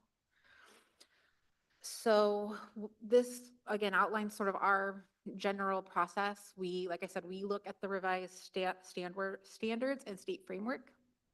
We do some training with the teachers to develop that instructional vision for the whole team in the district. Then after we've talked about, okay, what do we want for our students? What's our instructional vision and how does that align with the new standards and framework? Then we look at the materials that the state has provided as a list so that we don't just start looking at like, oh, this is the prettiest cover or this is, you know what I mean? So we're grounded deeply in what students need and what's best for our context. And then once they've gone through the very lengthy process of reviewing all the materials, trying them out in classrooms, collecting some data, then we make a recommendation and we start doing implementation planning with the actual materials and their curricular maps. So we've done some training like on the standards and the general structure of some of the recommended materials, but we don't get like deeply into that until that fourth step after we've made the recommendation, because you don't want to go too far down that line until we have it official. Have we had recent, I'm sorry, I have a question. Recent changes in the state standards on science and or health? Every adoption cycle is preceded by an update to the standards. Okay. So they weren't a significant overhaul. Well, in science, they weren't a significant overhaul, but there were some changes. They were an adaptation of the next generation science standards, and the state just sort of put their twist on some of the things. And they made some different recommendations on the sequencing at different grade levels. Health, they kind of restructured it so that it's a little bit more skill-based so that kids are really practicing like how to look for reliable resources or ask for community support or all kinds of things like that. And so they're just rearranged a little bit different, but a lot of the standards itself, like the content pieces, are fairly similar. And when you talked about sequencing, is that regarding high school as far as like biology, the old sequencing? Are they looking at other districts have flipped that around? Yeah, yes, the teams have looked at that. They've tried some different sequences. I think they're leaning back towards a more traditional model. I think that that's been working well for them. But that high school team has spent a lot of time thinking through that and trying different methods for that. And they've actually, spoiler alert, but they're actually asking to adopt the same materials they had last time. And what is the current, what is that sequence? It's the biology. It's actually physics first. Okay, so that isn't the Yes. traditional. So you are, so that is what we're wanting. Right now, they're still maintaining to start with physics, so I guess, yeah, that's not traditional in the sense of like a couple of decades ago, but yeah. that's No, kind of I the mean, new- it hasn't for Yeah, Oregon. yeah. That's, yeah. I mean, Britain's been doing it for a long time, but. Okay, thank you. And how long is each cycle? 7 years. 7 years. So here is a slide for science. So I'm going to show you the timeline for both science and health because we're talking about both. So science, like I said, we began back in fall of 2023. So that was last fall. And that's when the state came out with the new standards. So we did that look at the standards, some visioning. Then the state released their list in October and we began reviewing materials. We had some professional development, some in-house professional development, and we partnered with the ESD for some of that also. Then we began piloting. There were several sort of iterations of piloting and it extended into this fall, which is why, like I said, it took a little bit longer for science because they were really taking their time to identify what was working and wasn't working in their classrooms. And then, so what we're hoping is that we'll be able to recommend and approve the adoption and then purchase the material so that we can end the actual training, the professional development from the publisher. So we can start doing that this spring, leading in and throughout next year. So that's the sort of timeline in general for science. For health, this follows what's usually the pattern for adoption cycles, or like how the state views the typical adoption cycle. And that's that we start that visioning and looking at the standards first thing in the fall, and then around October, November, we start reviewing the materials, and then it's a quicker turnaround. They do a thorough review of the materials to see which will work best in our context, and then the pilot period is just a little bit shorter. They try them out in their classrooms, but it's not as long as like the science pilot ended up being. But so this reflects a more typical timeline, which is what brings me here. We typically come in the spring to recommend the adoption and purchase of the materials. So like I said, we're sort of back on track with health. During our site visit at Ballard, there was 2 teachers that were Hmm. piloting the science program. But there was no teachers that demonstrated they were piloting the health program. Well, those are different. So they wouldn't have been the same teachers necessarily at Ballard. If you went to health classrooms, they may have been piloting, but they also, that team, well, also middle school is a special case. So tonight I'm bringing you recommendations for elementary and high school for health because they've finished their process, but the middle school is actually still in their process. So that's something I'll speak to in the next slide. So you said elementary school. So what schools are piloting the health? Well, none of them are piloting now because the materials for health, there was only one publisher that made the list, and it's actually the current adoption that they have. So, I mean, they're theoretically piloting it right now because they're using it in their classrooms. It's the same material. They're utilizing the textbook. They're already using it. Okay, just to give you a little bit more background about our process, like I said, we like to start with visioning that instructional vision for both contents. So these are the belief statements the team developed for our students as scientists. I just think it's nice to see what that team's thinking of and thinking about the student end goal in mind. So this is something we did like on the very first meeting, very first activity, but then it's something we call back to at each meeting so that we keep the students at the center of our decision making. And then we have a similar one on the next slide for health. So which elementary schools are utilizing this textbook? All of them? All of them. And what grade level? All of them. All K through 5th. For health, yes. And then for science, that's going to be a new adoption. So there were, oh, thanks, Jenny. There were 14 teachers who piloted it for science in their classrooms. But for health, it's the current one that every grade level is using at each of the elementary schools. I'm sorry. Sure. And this curriculum is good for 7 years before it gets Yes. evaluated again, or is deemed no longer high quality? Or can it go longer? Well, like so the health is a good example, right? The materials that they adopted 7 years ago, when they submitted again for this evaluation cycle to the state and it went through the state's process, the state again said, yep, they've made the appropriate updates to match our standards. And now it again, like qualifies for meeting our instructional framework and our standards. Okay. So there's a process every year. It doesn't mean that a publisher has to be reevaluated every year, but they see it coming, the standards get updated the year before. So if they need to make adjustments, then they have some time to do it. So we could potentially get 14, it's every 7 years?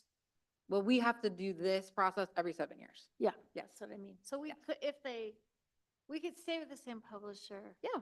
Conceivably, so we don't have to buy a whole new curriculum. No, and we often do try to stick with the same publisher for continuity purposes. They do all that planning, they do all the curricular mapping, right? So if it still makes sense and the publisher has like risen to the rigorous changes in the standards, then it's like, let's not mess with a good thing.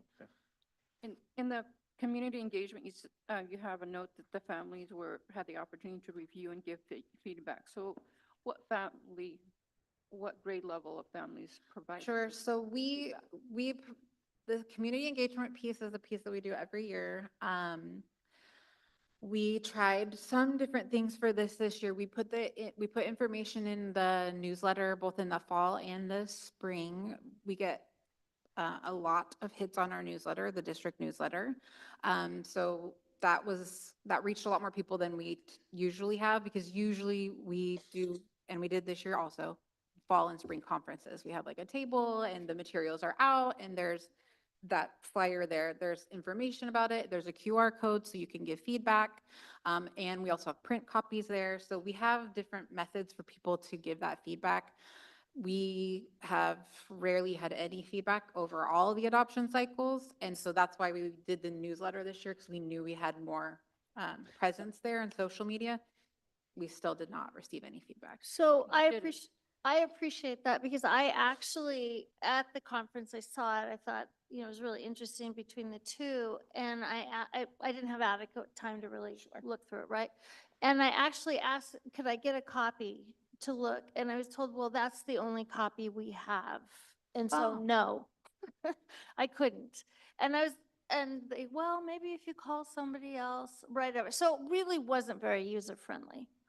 And we have, and I apologize for that, because No. we do have, if you scan that QR code, it takes you Mhm. to a Google form, and there are instructions about requesting a private viewing and like like you would meet with me or. Right, somebody but from our again, staff. that's time intensive and, right, and and this was the kind of like, would have been helpful, I think, as a consumer maybe, is what are some of the strengths and questions that the district has about either, to help me Mhm. go through rather than reading a textbook, right? Mhm. But thank you, they look great. And I Yeah. thought they were good. They spent a long time picking them, so I So the appreciate one, that. and I just wish I remember the one, I think what I really appreciated is so often you start out with, in science books, you start out with science, dry, and then they have an interesting story at the back. Mhm. These were starting out with real life, exciting, the volcano and talking about this specific one, and then moved into the content. I just thought that was a good hook.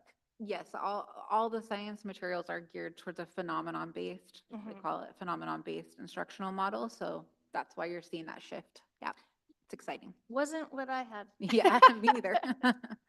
So again, back to, you said you got no feedback Hmm. conference. So was that readily available and provided to parents at the I mean, it elementary, was, middle, and high? we had them at conferences, like that has been our standard practice. And then this year, we also included the information in the newsletter with the Google form for feedback, links to all of the materials, and then also contact information if people wanted additional information. So Rosie, that's what I just said, is it wasn't very available at the, it was it just on a wasn't. table off to the back. Nobody was there to talk to about it. I think it would have been nice to have somebody there to engage Mhm. with, At the beginning or something? just somebody manning, because there were other tables with people manned, just some people. Yeah. There's too many tables and parents. Yes, running through. and we've tried some years Manny and some years not. And I hear you. We're always looking for new ways. We've tried a little different thing every year and Yeah. Well, I It's a appreciate tough that one. you did try. Yeah. I mean, yeah, what can you do, right? but yes, that's always something we're working on improving is community engagement in everything we do. Okay, so this is just the final recommendation. This is the slate of materials that we're hoping you will recommend this evening so that we can move forward with working with the publishers to get all of that information ironed out and then start training teachers on implementing these materials in their classrooms. I did give that caveat earlier that middle school health is still reviewing their materials because they had multiple choices. Elementary and high school, there were only one publisher that made the requirements set out by ODE. And like I said, at elementary, that was a material we're already using. At high school, one of our staff members was actually deeply involved in the ODE work. So they had a very thorough understanding of the materials and they felt very confident about this. So we feel very solid about the elementary and high school, but we wanted to give the middle school just a little more time to finish their review process. So that is just an action item. I wouldn't have you sit through the whole presentation again, but an action item hopefully for a future, either the May or June meeting. But, oh, go ahead. No, go ahead. I was just gonna say, so our action item for tonight is to ask you to approve these 5 materials. Do we have additional questions? Well, the literature is amazing. I've seen the interaction and it's not just boring textbook stuff. It's a lot of engagement, participation, and required student involvement in order for them to get the final grade. Yes, the team was excited about it, and there was a lot of flexibility in the ways that the units could be deployed, so they liked that too. The teachers liked that. But I would like to request, if it's possible, that we can review the help literature before we make a decision. I don't know if that's a opportunity or not. I mean, it's your all's vote. Well, I feel like It when it was just- first presented, those links were available, weren't they? Oh, sorry, Army, can you say it again? When you first presented about this some time ago, you provided those links. Yeah, they're, Yeah. oh, in this packet? No, not this packet. Is this the first time? This isn't the first time you're presenting on this specifically, is it? It's the first time for health, because this is the health adoption year. I think we probably gave an update on science because we had to ask for the postponement. Oh, I see. But the links are all, we have them in the materials that we shared. They're live links you have a PDF. Sorry, I'm just thinking through what's in your board packet, and you have a PDF of the slides because they're all linked in the slides. What's the name of the? Sure, it's it's right there. The Great Body Shop for elementary, and then Live Well Comprehensive Health for the high school. And Like- middle school is still to be determined. Yeah, because again, these are the only options available These to are us the that same have, ones we've already. the elementary is. publisher. But these are the only ones who have made it through ODE's requirements. So if we don't adopt these, then we have to do an independent adoption. And we would not, that will take us 6 to 12 months, so. Are there So- some specific things within the help materials that you're curious about? Because these are the 2 that have made it through the ODE adoption process. And maybe we could answer some questions that if there might be any still on your mind. No. So when you say this is the only one, this is the only one for elementary, and then the other one's the only one for middle. Sorry, for high school. Both of these, the elementary and the health, those are the only ones that made it for their respective categories, yes. So there's no alternative. There's mean- no alternative. Yeah. No, that's meets the state requirements. Okay. And especially in the area of health, I would feel much more comfortable picking a material that we know has gone through a rigorous review process. So if we do not have any other questions, I would gladly entertain a motion to adopt the materials. I'll second that. Or did you? A motion. Sorry. Would you like to make a motion? I make a motion. I thought that's what you were doing, sorry. You made the motion, right? Now we do a second motion? No. Did that? Sorry, just, I'll stop. No. Oh, You make a motion and then Okay. if somebody seconds. I it. move to adopt the science and health materials as presented. Is there a second? yes, I second that. Thank you. All in favor of adopting the science and health materials as presented, please say aye. Aye. Aye. Motion carries 5-0 vote. The Thank next, you. thank Thank you. you. Next item on the agenda is the Bridges program.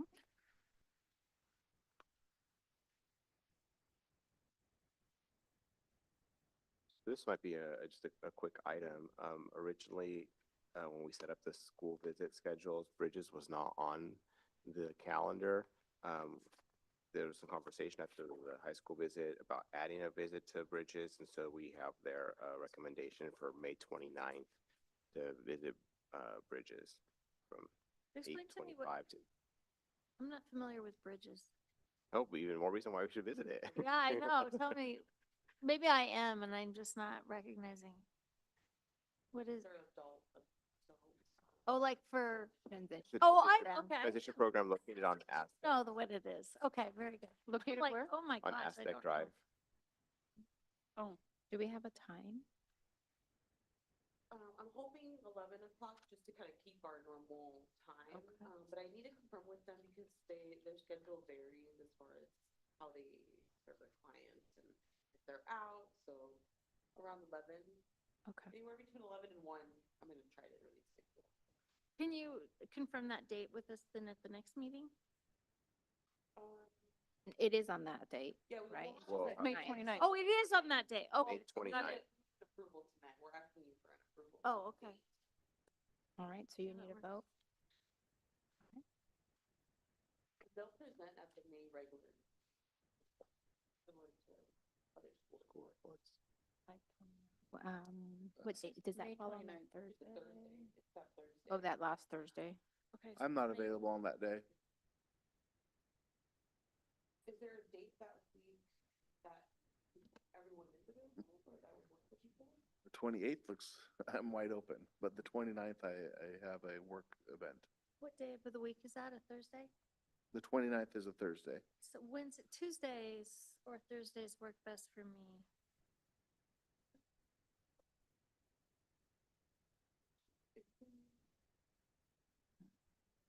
That week is a bad week. Tuesday is that week and then the following week you have Board board meetings. meetings. So that's up to you guys if you want to That's all right if I. do a I visit mean, and then a yeah. board meeting. What about the Thursday the 5th? June? No. Graduation. On a Yeah. Thursday. Or Yeah, the week before. Second. 22nd. I'm open. That's available for me. 22nd's fine. And that's a Thursday? Yeah. Okay, yeah, I can do that. Okay. So then we make a motion to, okay. So would somebody like to make a motion for the May 22nd date? I make a motion to adopt or schedule the Bridges site visit on May 22nd at 11 a.m. Is there a second? I second it. All in favor of including the scheduling site visit to Bridges program for May 22nd, please say aye. Aye. Aye. Motion carries 5-0 vote. Okay. Next item on the agenda is the superintendent contract renewal, and this is for information only. In discussion with OSBA, there was a question around like if we announce or just share with the community or in a board meeting when the superintendent's contract renews. And so given that April 1st was that time that the superintendent's contract renewed, we are here to state that. So you all have the contract. in your emails that hopefully you've read.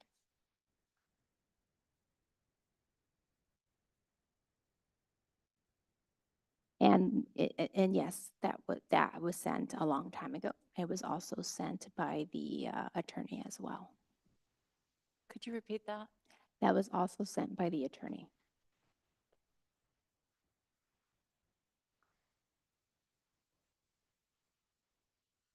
Any questions? Okay, we'll see no questions. Welcome again for another year, Superintendent Larios, in serving our school district. Very, very happy to be here. Next item is the board review of professional development plan information with OSBA facilitation. And Superintendent Larios, would you like to share more on that?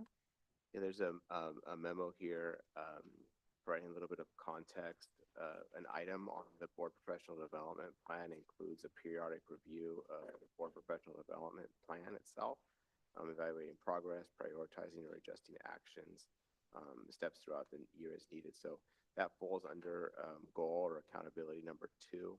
That is scheduled for May 13th to do that review. The question before the board tonight is if you'd like to have it facilitated. There's a little context there on the memo of what the cost would be. And so tonight before the board is that question. Would the board like to have it facilitated by OSBA on May 13th? No recommendation here. It's information for the board to take action to have a facilitator on May 13th or not. So, like, for instance, we had Janet scheduled at approximately 8:30, but everything ran a little late. So she was here on standby for, I don't know, half an hour, 45 minutes. She's still on the clock, right? She's on the clock when she arrives. Right. Even though we're not ready for her because we're behind schedule with all the other previous presentations, Yes. which could have been, if it's done via Zoom, virtual, excuse me, then she would be on standby until we're ready for her for over the past half hour, 45 minutes or an hour, whatever. I don't think standby works if you schedule her for a specific time. I think you have to block her out during that time because she can't schedule anything else during that time. But if our previous agenda items run behind. But I mean, like Literally. tonight, she was scheduled for, whatever time. So if you said that you needed her at 9 p.m. tonight and we didn't, she has to be ready and available at 9 p.m., let's say, and we didn't have space for her until 10, she still has to be ready and available because she can't serve any other clients from that time. Right, which was like, for instance, we had her timed at 8:30 today, Right, but it's already right. 9:25, just almost an hour. So if that's a question, is it possible to move it up on the next agenda? Yeah, if the board wanted to place it at the front of the agenda and do it at the front of the agenda, it So can be that's placed another there So- option. to Well, when we minimize- have families and whatnot Right. here, that wouldn't be very practical, but. Right. That's a work session. If it works, yeah. So there won't be school report or Oh, okay. So- recognitions. So are we talking about,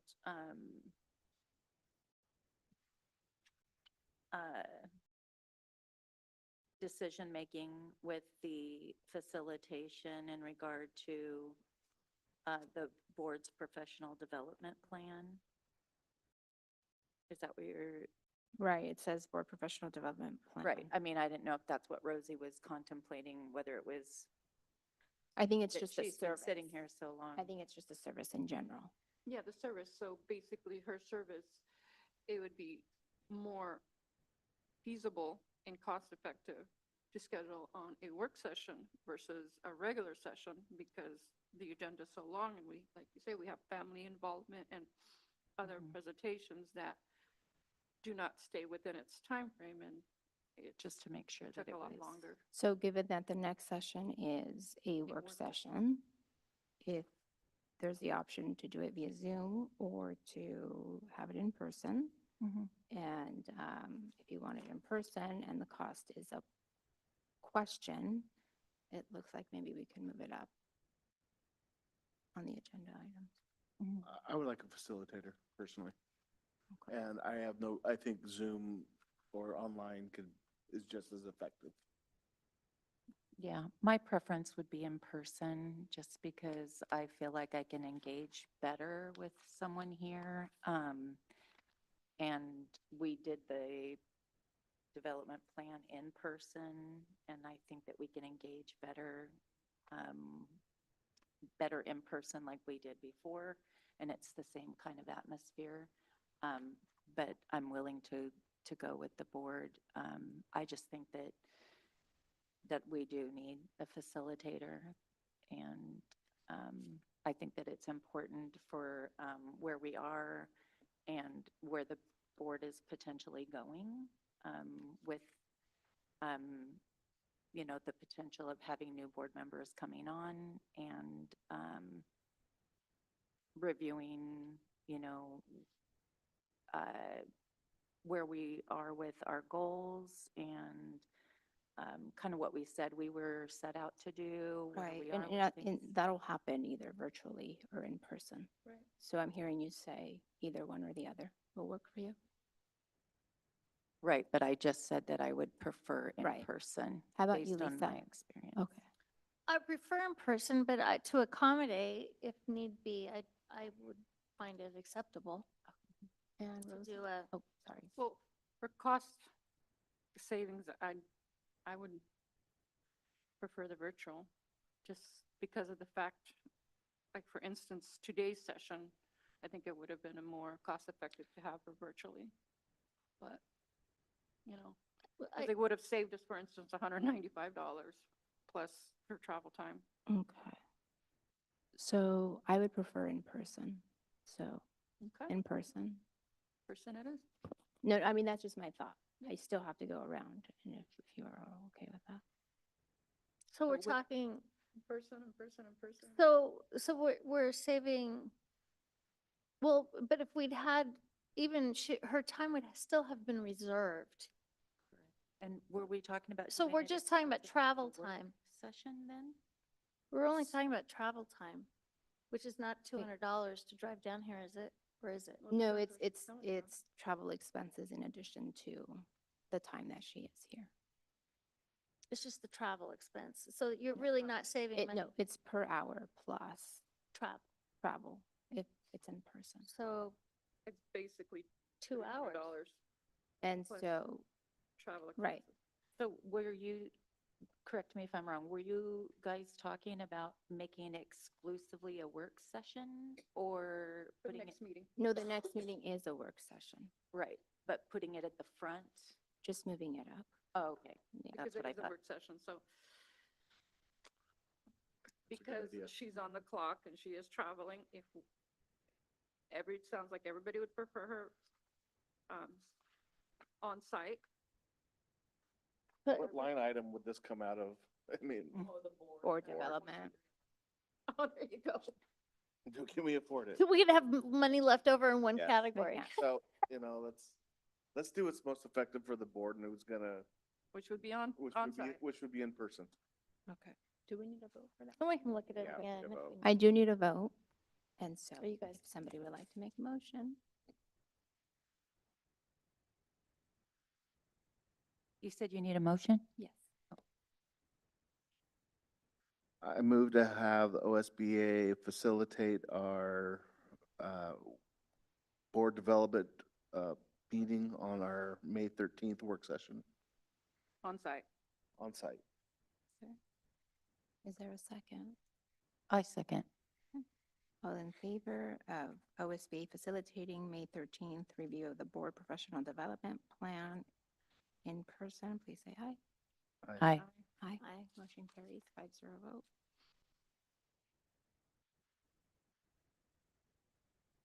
right, next item is future agenda items. Do we have any requests for future agenda items?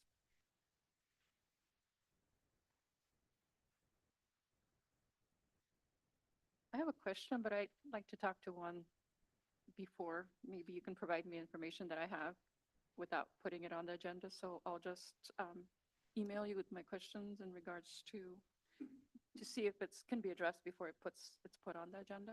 Yeah, I'd be happy to answer questions. If you have any, just, yeah, please feel free to email. Any others?